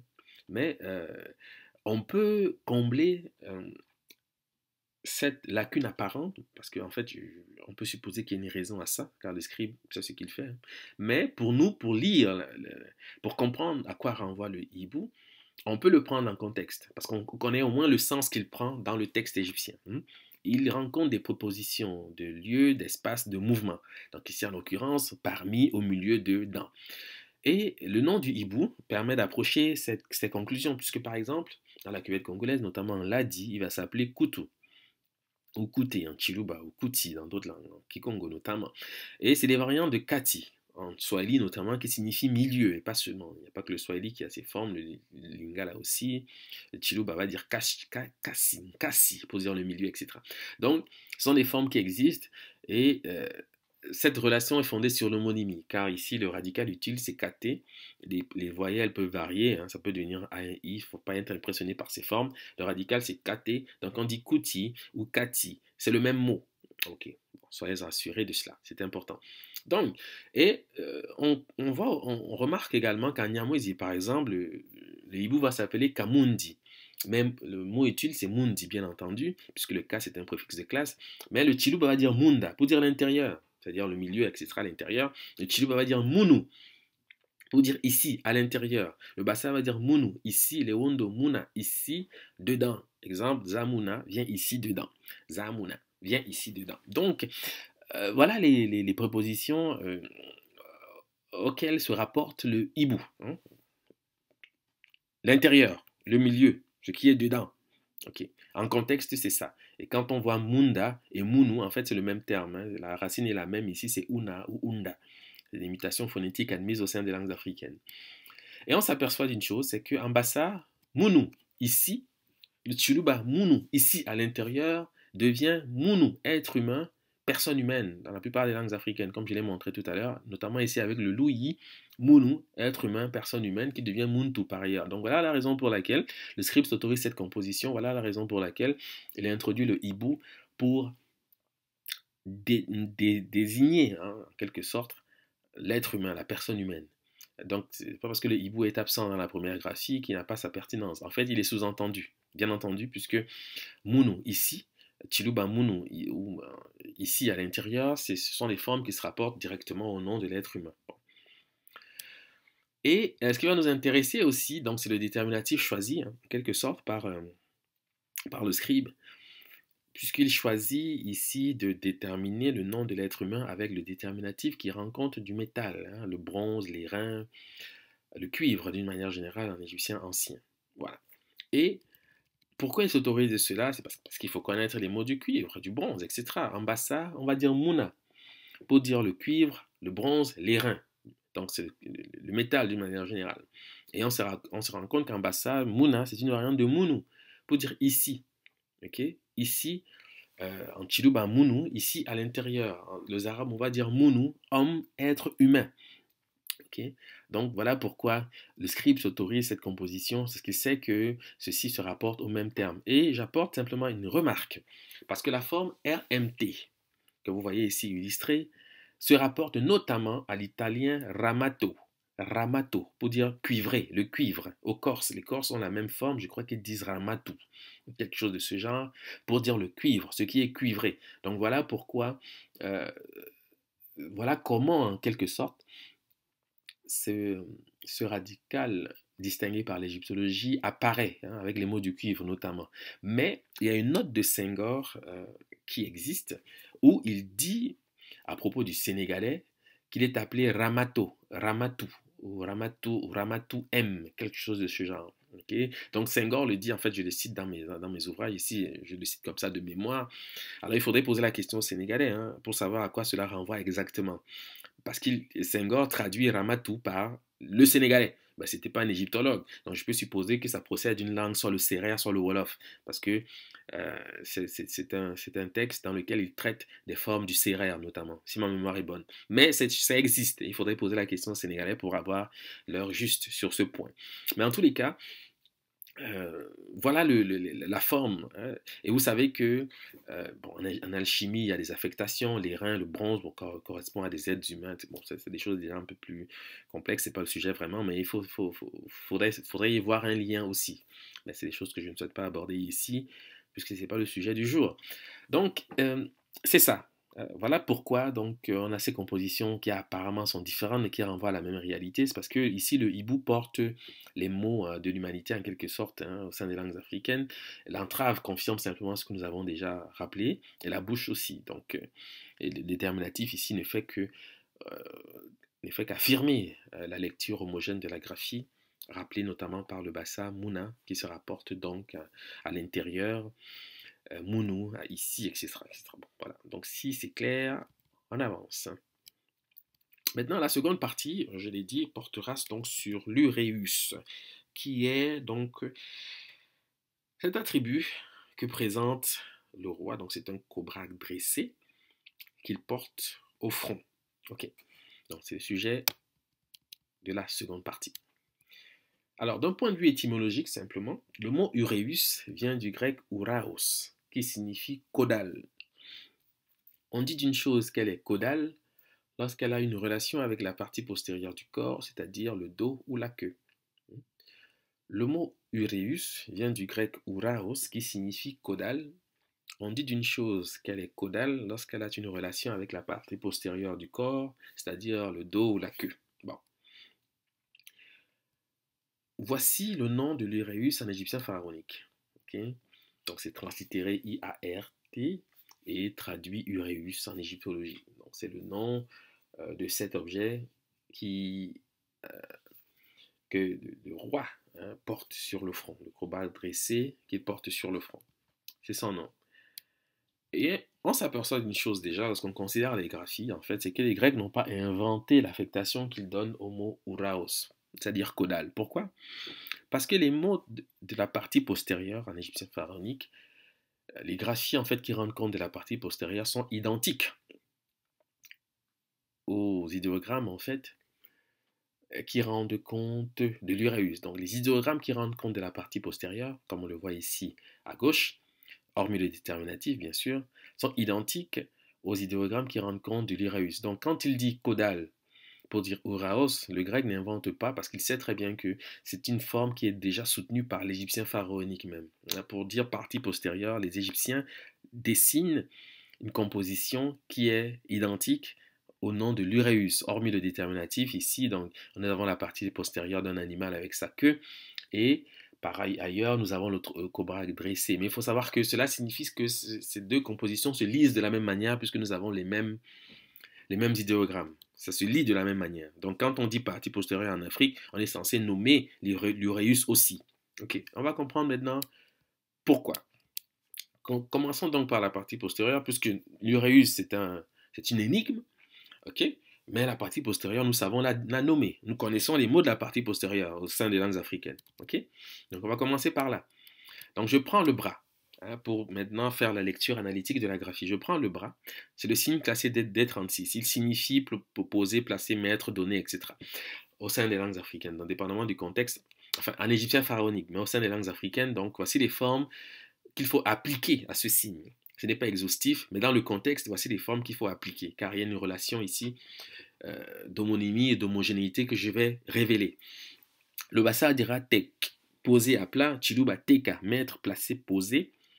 Swahili weka, mettre, placé, posé. Guindo beka, wanda wika, wanji vika, tiyeyi yika. Le radical est hek. Le radical distingué par ce signe.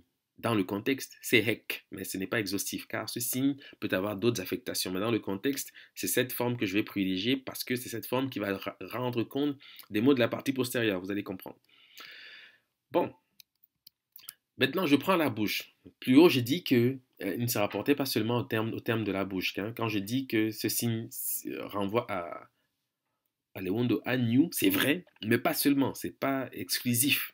Il faut le savoir, il faut toujours considérer le signe avec les signes qui l'accompagnent au sein d'une même graphie et rechercher la lecture homogène. Dans le cas présent, il se rapporte à la forme suivante. Le bassa kek, éclore, ouvrir, articuler, créer. Okay, donc c'est l'éclosion. Cette ouverture que vous voyez ici illustrée se rapporte d'abord à l'orifice, à l'éclosion, à la faille, à la fente. C'est d'abord cela. Le lingala va dire keke, éclore, faire éclore. Le tunen o kek, éclore. Le kuba kiek, éclore. Le mokpe keke, éclore. Ogba kike, donner naissance, éclore, dire, qui sont des termes en fait qui se rapportent au signe, en égyptologie même en quelque sorte. Mais pour le cas présent, le radical distingué est hek. Donc j'ai une lecture homogène à partir de là, puisque le bras se rapporte à la même racine. Hek. Bon, maintenant, j'illustre ceci d'une manière étonnante, puisque je sais que la forme, la bouche et le bras rendent également compte du nom de cette divinité que l'égyptologie appelle Ra. Okay? Et je sais qu'en Douala, Weka signifie créer, Or, le même terme en swahili signifie poser, poser, mettre, placer, etc. Donc, la main porte déjà ce thème et le radical c'est hek, je l'ai dit. Donc, en toi, là, on va dire Muwekedi, le créateur, qui rend compte effectivement de cette divinité qui est le démiurge en fait de la cosmogonie dite hélopolitaine, donc le créateur entre guillemets si on veut. Donc il y a une logique en arrière, hein. C'est pas simplement Ra, bon comme on le dit, bon ça c'est des conventions, il faut s'en éloigner. Lorsqu'on commence à comprendre comment ça fonctionne, il faut quand même aller au-delà de ces premières impressions. Mais la même racine paraît pour nommer un certain nombre de choses, notamment la lumière, hein, qui est une relation, qui a une relation intime avec cette divinité, puisque cette divinité personnifie le soleil, bien entendu. Le Chiluba dira donc Keka, faisceau de lumière, Keke, rayon de lumière, le Shiga, Shesha, aube, car le K se réalise en SH, le Bikele Keka, étincelle, le Fang Akek, la braise, le Zinza Sassi, l'étincelle, hein, c'est l'imitation phonétique, Shesha devient Sassi, etc. Bon, c'est des choses qui existent. Je l'ai déjà décrit un nombre considérable de fois, notamment dans les ouvrages et dans certaines communications. Je ne vais pas y revenir là-dessus. Mais c'est le radical distingué par. C'est l'un des radicals, si on veut, l'un des radicaux, si on veut, distingué par la lecture homogène de cette graphie. Okay. Par ailleurs, l'URA dans l'égyptologie, mais ce n'est pas seulement Ra, on est bien d'accord là-dessus. Donc, je reprends donc les mots du postérieur pour préciser ma pensée. En bassa, on va donc dire tek, pour dire poser à plat. En chiluba, teka, poser, mettre, placer. En ayakuta, poser, placer. Mais en swahili, tako, c'est le postérieur, ce sont les fesses. Hein, qui tako, c'est le derrière. Donc, c'est une mutation, c'est comme une métathèse en quelque sorte. Parce que le chiluba va dire teka, poser, mettre, placer. Le swahili va dire tako. Donc le swahili fait ce qu'on appelle une métathèse, inversion de phonème. Chiluba, teka, posé, swahili, tako. Mais ce n'est pas que le swahili, hein, c'est des formes qui existent dans la plupart des langues africaines. Le fang va dire attaque, pour dire les fesses, etc. Donc c'est des choses qui existent. Je vous invite à vous documenter si vous avez cette possibilité ou sinon des ouvrages existent hein, pour avoir des précisions là-dessus, pour avoir les listes en quelque sorte. Donc le radical distingué est hek, je l'ai dit, et le bassa présente yek. Protection magique, immunisée, assurée, poser un fétiche sur un objet pour le protéger. C'est le thème exact hein, qui se rapporte à ce signe, à cette graphie, donc à l'uréus en quelque sorte. C'est yek. C'est la racine utile pour décrire cet attribut de la royauté égyptienne. Hek, de là en forme yek, et vous allez voir, en fait, c'est un terme qui se rapporte essentiellement à ce qu'on appelle ma'at en égyptien, en égyptologie. Hein. C'est la particule utile pour décrire ma'at dans un nombre considérable de langues africaines, notamment en langue bassa, bien sûr, mais pas seulement.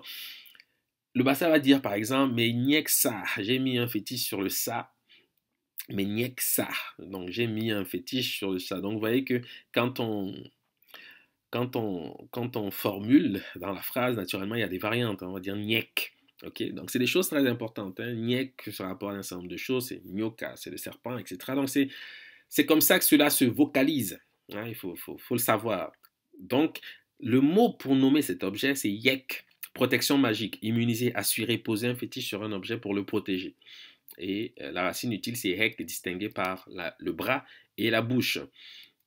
Parfois, pour être complète, la graphie débute par le roseau que je présente ici, notamment que je distingue avec la flèche rouge. Donc parfois on a un roseau qui complète la graphie, mais cela ne change pas le sens, mais permet simplement de préciser la lecture que je propose. Parce que par exemple, les mots du roseau sont généralement les mêmes au sein des langues africaines, avec des mutations phonétiques. Le Sisa qui dira par exemple nyaki, roseau herbe, Mbu nyaki, roseau herbe, swahili nyasi, herbe roseau, matengo nyahi, herbe roseau, matumbi nye, herbe roseau, chimura nye, herbe roseau, shi yeyi yika, poser, mettre, placer, c'est une mutation, une métathèse du Sisa qui est nyaki. Okay? Donc, pourquoi poser, mettre, placer? À cause de la main, nous avons évoqué cela tout à l'heure. L'ogba dira qui est donné naissance. Le radical, c'est hek. Hein? Donc, ce n'est pas parce qu'on rajoute en quelque sorte le roseau que cela change le sens. Hein? Ça précise simplement la lecture parce que nyek, en bassa, c'est une variante de nyaki. roseau, herbe en Sisaki. Donc, quand le Bassa dit mais niek ça, j'ai mis un fétiche sur le ça, en fait, le terme c'est niaki porté ici par le roseau qui débute la graphie. Okay, donc, ça ne change pas le sens, c'est ce que je veux rappeler. Ça permet simplement de préciser la lecture et de montrer qu'effectivement la racine, le radical c'est hek, rak, etc. Et c'est de cela qu'il s'agit en réalité, bien sûr. C'est comme ça que cela se lit. Donc, en bassa, on va dire niak pour dire se dresser, sautiller, se dresser à la manière d'un serpent, comme on le voit ici, c'est l'uréus qui est dressé. Le bassa dit par exemple niagap, se dresser sur ses orteils. Donc, c'est un terme qui se rapporte également au serpent qui se dresse. Donc, voilà pourquoi l'uréus a ses formes, mais c'est des mutations phonétiques du bassa, niek, mettre un fétiche. Donc, niak, se dresser, niek, mettre. Donc, en fait, c'est une composition, une intelligence qui est fondée sur le vocabulaire des langues africaines et décrit par l'objet même lorsqu'il paraît sur le front du roi. Mais cet objet, naturellement, c'est un fétiche, entre guillemets, qui a vocation à protéger le roi. C'est un attribut de protection, ça il faut le savoir, parce qu'en bassa, yek, c'est immuniser, c'est protéger, protection magique, voilà. C'est ça. Et c'est un vocabulaire qui se rapporte à maths, ça c'est des choses que nous avons vues la dernière fois, donc je ne veux pas trop insister, car j'avais distingué cette racine pour la lecture homogène de la graphie, non de maths, je ne vais pas y revenir. Je présente simplement ici les formes qu'on avait distinguées, donc la faucille se rapporte au verbe récolter, en égyptien pharaonique, donc kessa, geza, keta, kessa.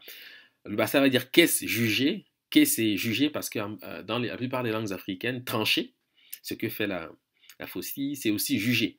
Voilà pourquoi c'est un attribut qui se rapporte directement à Maat. Le bassa va dire hek, mesurer. Donc c'est le bâton à mesurer qui complète le nom de Maat ici, donc qui se présente sous la faucille. C'est un bâton à mesurer. Une section de règles, hein, disent les égyptologues. Donc en bassa, c'est hek, c'est la même racine. Donc c'est un terme qui se rapporte directement à maat, hein, le radical hek. Le chiluba va dire keka, faisceau de lumière, donc la lumière est essentiellement liée à maat, ça aussi nous l'avons vu la dernière fois. Le chiluba dira teka, placer, mettre, le bassa, tek, donc c'est la main ici qui complète la graphie, et puis le déterminatif, bien sûr, c'est la plume. La plume qui se rapporte au mot de la fin ici, Tibar va dire sigue, plume, sienara senufo sigue la plume, tagwana senufo sigue, plume, kafir et sigue la plume. Pourquoi? Parce que c'est des métathèses de kes en bassa, donc le bassa va dire kes jugé, le sienara senufo dira sigue, donc il procède d'une métathèse. Kéré va dire gessa, récolter, le Tibar va dire sigue. Plume, c'est une métathèse, hein, parce que les mots de la récolte, c'est la faucille. La plume complète la lecture, donc c'est sigue, etc. Bon, ce sont des mots hein, qui se rapportent à Mad, nous l'avons vu, et je vais le préciser aussi aujourd'hui vers la fin de la communication, juste pour que ce soit bien clair. Donc, on avait pris cet exemple hein, pour distinguer le radical hek, donc translittération d'un exemple, ma, conduire, guider, diriger, qui s'écrit donc avec le thème de Maat, c'est-à-dire la faucille, la section des règles, et la main, et ou la section des règles tout simplement. Et on a montré la dernière fois que c'était un terme qui se rapportait au bassa Hega, une variante de Hek. Hega, conduire, guider, diriger, le radical c'est Hek, ou Niega, dirigeant, guide, celui qui montre le chemin, donc c'est un terme qui se rapporte naturellement à la royauté, au fait de diriger une nation en quelque sorte. Et le bassa avait donc ces formes, Niega, dirigeant, guide, celui qui montre le chemin, Yega, être porteur d'un fétiche protecteur, ça c'est le pharaon lui-même, donc il porte le fétiche, parce qu'il y a une relation immédiate entre Niega et Yega, et le bassa Hek, Yek, protection magique, immunisée, assurée, c'est des choses que nous avons vues la dernière fois, bon, donc c'est un vocabulaire en fait qui se rapporte directement au thème de Maat, je l'avais dit, et si je rappelle aussi une chose importante, c'est que la salutation, vous savez que par exemple, les musulmans, les arabes vont dire salam. Mais salam signifie paix. Et c'est un terme qui découle directement des formes telles que le chilouba sala, pour dire la plume. Okay? Plume, pourquoi? À cause de Maat. Les mots de Maat sont généralement ceux de la salutation. Dans un nombre considérable de langues. Hein. Peu importe la langue que vous parlez, si vous êtes attentif à ce que j'ai dit ou les travaux que j'ai pu faire déjà dans le passé concernant Maat, vous allez retrouver ces formes. Que ce soit la forme mbolo, chez les femmes, le bassa, lui, il utilise une forme particulière, puisque l'expression de Mahat en bassa, c'est le radical hek. Le bassa va dire hega. Yega, pour dire salut et remercier, être porteur d'un fétiche protecteur. C'est le même mot, mais Nyega B, je vous salue. Mais Yega B, donc ce Yega, c'est Maat. Voilà pourquoi d'autres peuples diront Shalom, Salam, en relation avec Salah, la plume, dans la plupart des langues de la cuvette congolaise. Okay? Donc il y a ça qu'il faut avoir en arrière-fond pour rappeler que cette protection, bien sûr, procède de Maat. Et bien sûr, ça va donc dire Nyega, dirigeant, guide, Yega, être porteur d'un fétiche protecteur, le Tigrinya, dans les langues d'Éthiopie, de Somalie, Negas, pour dire le roi, l'empereur. En amérique et en gaze, on va dire Négus, pour dire le roi, l'empereur. Voilà, donc c'est des formes qui procèdent du radical Hek, que je distingue ici, en relation notamment avec le bassa Yega, être porteur d'un fétiche protecteur. Donc c'est le pharaon qui est ce porteur du fétiche protecteur, manifestement, puisque c'est un terme qui se rapporte directement à l'Uréus, et il est le Négas, le Négus des traditions africaines que nous connaissons un peu plus, puisqu'elles sont relativement contemporaines. Donc, Ambassa va dire Hega, conduire, guider, diriger, mais le Swahili dit Heza. Donc, le G devient un Z. Hein, c'est une mutation phonétique admise, mais le Swahili va dire Heza pour dire la puissance. Et voici ce que je dis. Le Swahili forme kuweza ou kuweza, pouvoir, à partir de cette racine. Donc la racine Hega, Hek, c'est le radical Hek, ne perdez pas cela de vue. Cette langue donne aussi Hezi, pouvoir, souveraineté qui forme Mwenyezi Mungu, Dieu tout-puissant. En Swahili, le verbe mweza signifie être capable, assez fort pour, avoir la force de. Et mweza désigne celui qui a le pouvoir, qui exerce une autorité, celui qui gouverne, qui est capable de, etc. D'où le lien avec l'idée de conduire, de guider, de diriger, consacré par le bassa Hega. On dit notamment Mweza Nchi, dirigeant d'un pays, celui qui détient la juridiction sur une région. Je rappelle que nous avons ici une relation avec le pharaon directement, il ne faut pas l'oublier. Mungu Mweza Yote, Dieu tout-puissant, qui signifie littéralement Dieu celui qui gouverne partout. Mweza Mwenyewe, celui qui a le pouvoir de se diriger soi-même, celui qui est libre de se diriger, celui qui est indépendant. En Swahili, Uweza ou Wezo traduisent non seulement fait d'être capable, compétent, habile, mais également force, autorité, compétence, aptitude, liberté, permission. Voilà le registre dans lequel apparaît dans cette forme Hega. Et les sérères vont dire Rog, pour dire Dieu, hein, la tradition sérère, c'est Rog. Et je rappelle ceci parce que c'est Cheikh Anta Diop qui avait rappelé effectivement que cette graphie translittérée se rapportait à Rog. Naturellement, les arguments n'étaient pas les mêmes, mais les conclusions sont les mêmes. Parce que il faut savoir pourquoi cela procède ainsi. C'est parce que le radical, c'est Hek, ce qui devient Rock, etc. Et d'ailleurs, le sérère, Rog, c'est une métathèse de Gor, qui signifie libre.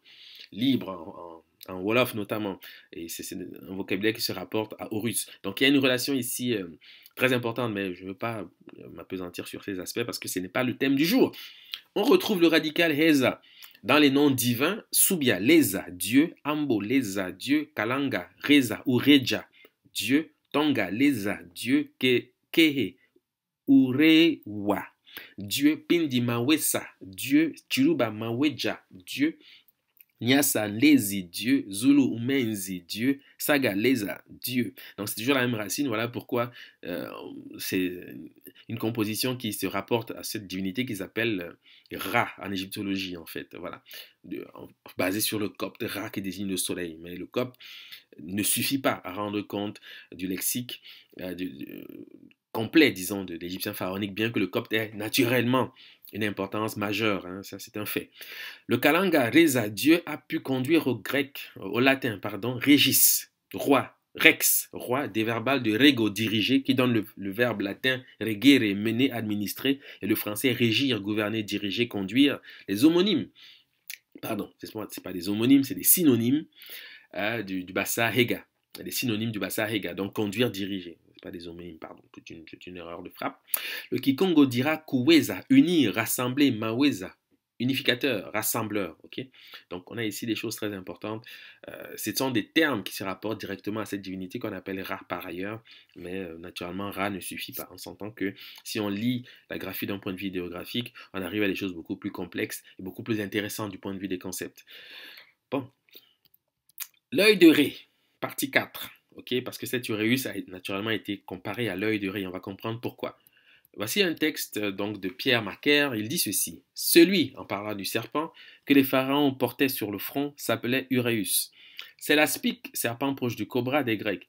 Uraon est la transcription grecque de l'égyptien Uraet, d'où est venue la forme latine Uræus. Donc ici, il translitère, il fait des relations. Bon. Il désignait le cobra, forme de la déesse de Buto. Selon une légende, Ré ayant perdu son œil le remplaça et lorsque Chou et son épouse Tefnut lui ramenèrent son œil égaré, ce dernier en eut un tel chagrin que Ré, en guise de consolation, le transforma en Uræus et le plaça sur son front. Symbole de la puissance du Dieu, il le protégeait aussi contre ses ennemis. Ce symbolisme trouve son origine dans une analogie entre la brûlure de la morsure du serpent et la chaleur du soleil, la chaleur solaire de l'œil de Ré. Disposé sur la coiffure du pharaon, l'Uræus exerçait en sa faveur la même protection qu'il accordait à Ré, tout en symbolisant la puissance royale. Okay, donc il y a une relation. Ce qu'il faut retenir en substance, c'est qu'il y a une relation immédiate entre cet Uræus et la notion d'œil, et l'œil en quelque sorte, puisqu'il est comparé à l'œil de Ré. On va comprendre pourquoi. Pour ceci, il suffit de considérer la graphie, qui débute donc par ce roseau hein, décrit. Le Sisak qui va dire Nyaki roseau, le Matumb il va dire Nye. C'est une imitation de Nyaki. Il ne faut pas être impressionné par les formes, c'est des langues de la même famille, langue dite bantou. Donc c'est une imitation phonétique. Et herbe roseau pour Matumb Nye ou le Chimwera Nye. Et le Bamanan va dire Nye pour dire œil. C'est une relation directe. Donc c'est la raison pour laquelle on compare en fait cet objet Uræus à l'œil. C'est parce que la forme Aki, Hek, devient Ie ou quelque chose du genre. En fait, vous voyez les mutations.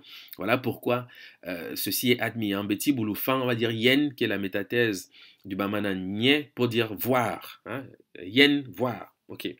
Donc, voilà la relation.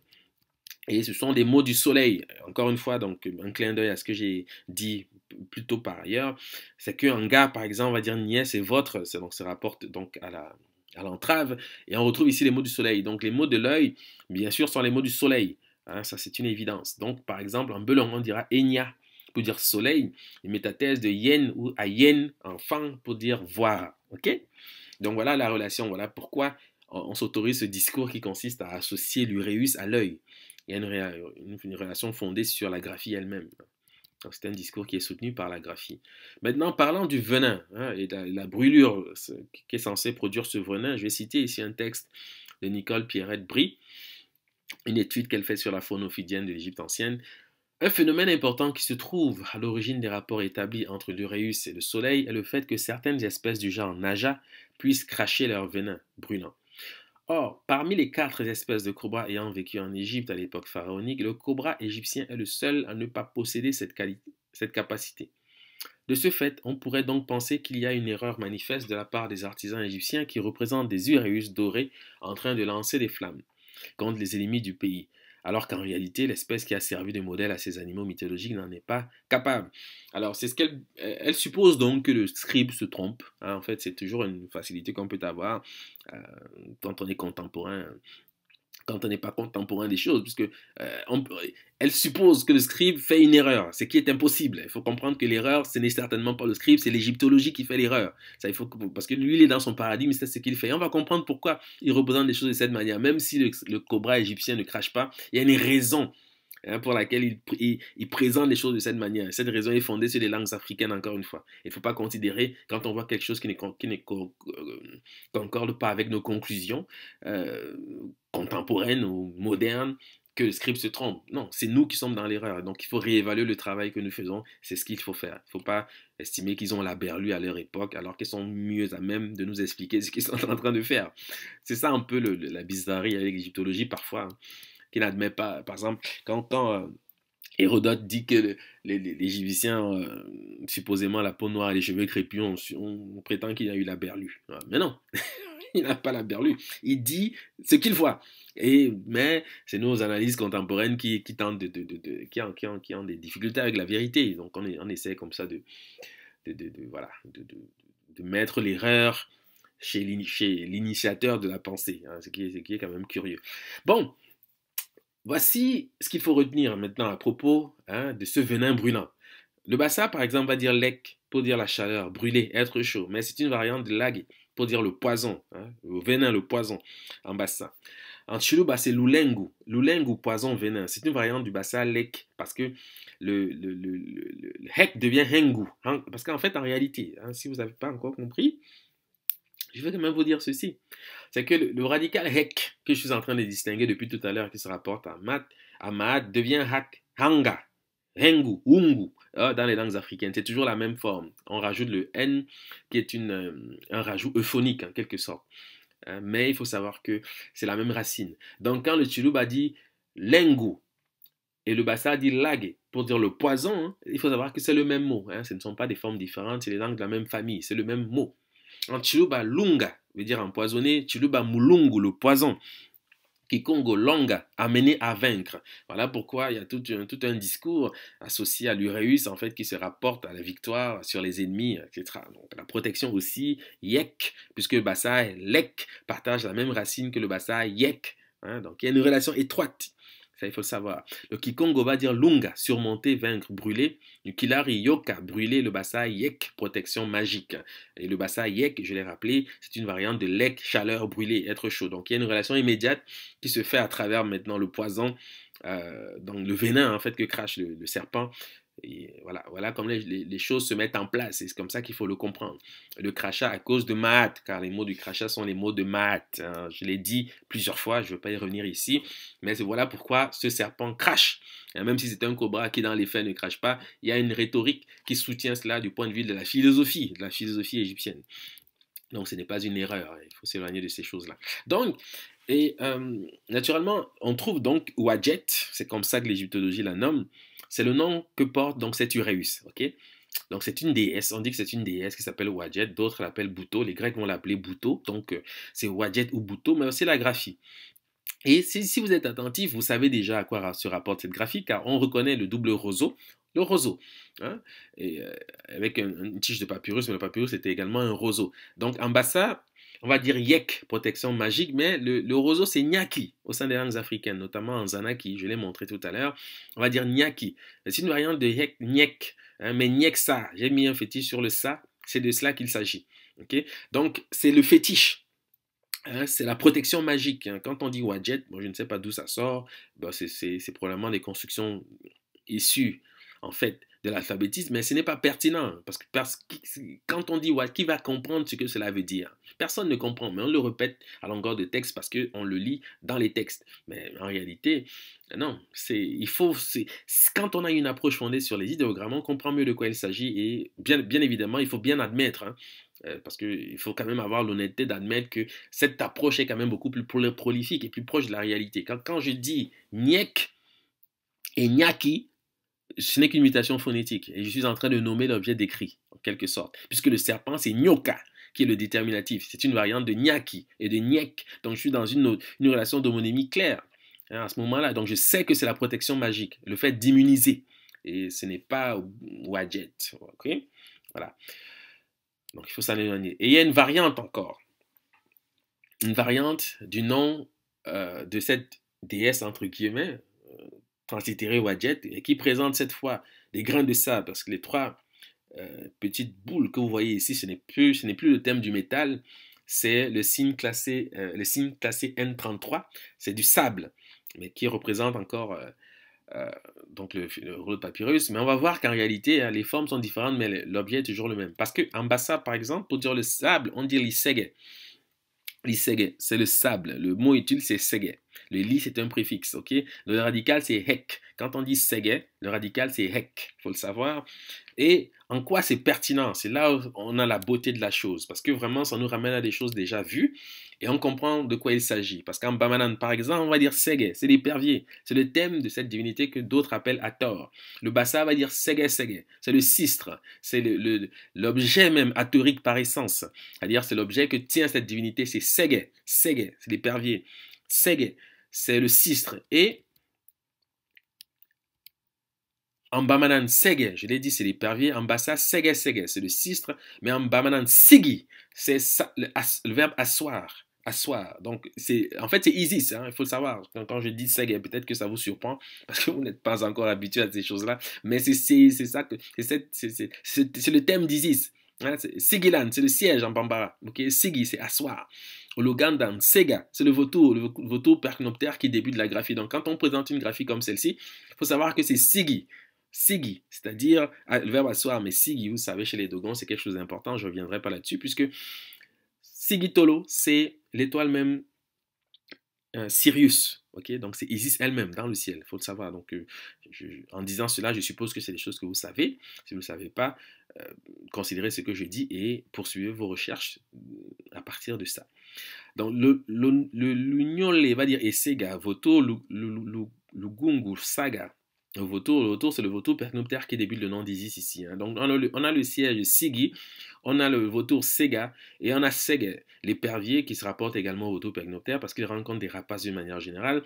Et en swahili, on va dire une Seka, la jeune fille. Mais dans les langues africaines, lorsqu'on dit jeune fille, il faut savoir qu'en arrière-fond, c'est la vierge qu'on est en train de nommer. La plupart des langues africaines associent l'idée de jeune fille à la notion de vierge. Donc, c'est la vierge qui est décrite ici. Okay? Seka.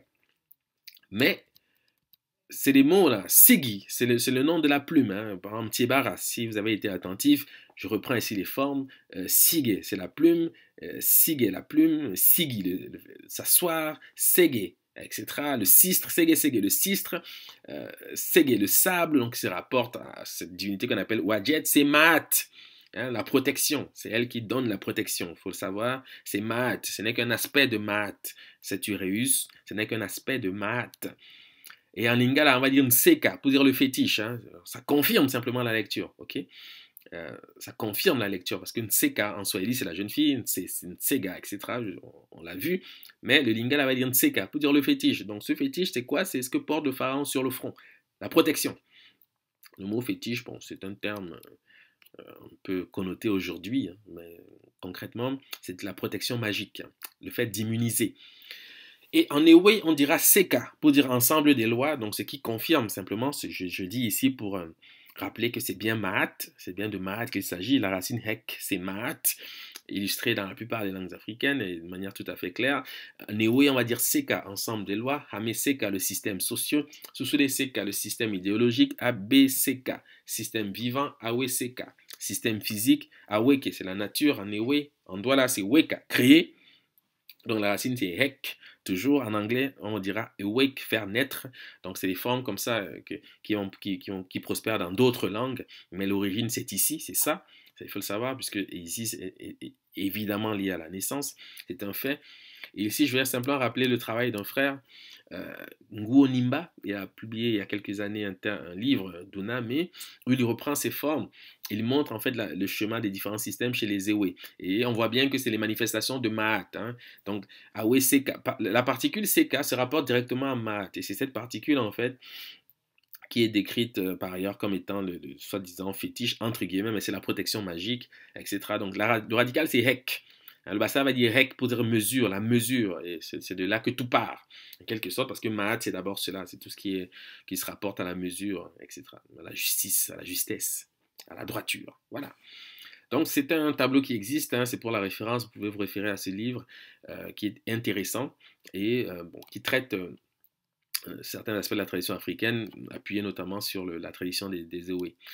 Voilà, donc c'est ce que je pouvais dire par rapport à ceci, et puis on peut poursuivre naturellement avec Sigi, Tigi, en Bamanan. Donc Bamanan Sege épervier, Sege Sege en Bassa c'est le sistre, Bamanan Sigi asseoir, Yandandom Tige, regarder, inspecter, examiner c'est l'œil, Pula Gite, la métathèse c'est les yeux, Bamanan Tige, Tige récolter c'est la faucille, et les yeux pourquoi? À cause du siège, le latin va dire Seges, la moisson. La moisson, c'est quoi? C'est la faucille. Ok? Et le Bamanan va dire Tigi, le maître. D'où Tigi, le chef de famille. Jamana Tigi, le chef d'État. Wara Tigi. Wari Tigi, le riche. Musokaman Tigi, le polygame. Donc, ce sont des mots qui se rapportent à Osiris. Hein. Quand on dit Sigi et Tigi, c'est le même terme. Sigi, asseoir. Tigi, le maître, c'est Osiris. Hein? Osiris, c'est une forme grécisée, latinisée, naturellement. Mais voilà comment les choses se manifestent, en fait, au sein des langues et des traditions africaines. C'est de cela qu'il s'agit. Donc, nous approchons ici la conclusion. Pour dire ceci, en résumé tout à fait bref, le Bassa Sege, sable, donc, renvoie à l'Ewe Seka, ensemble des lois.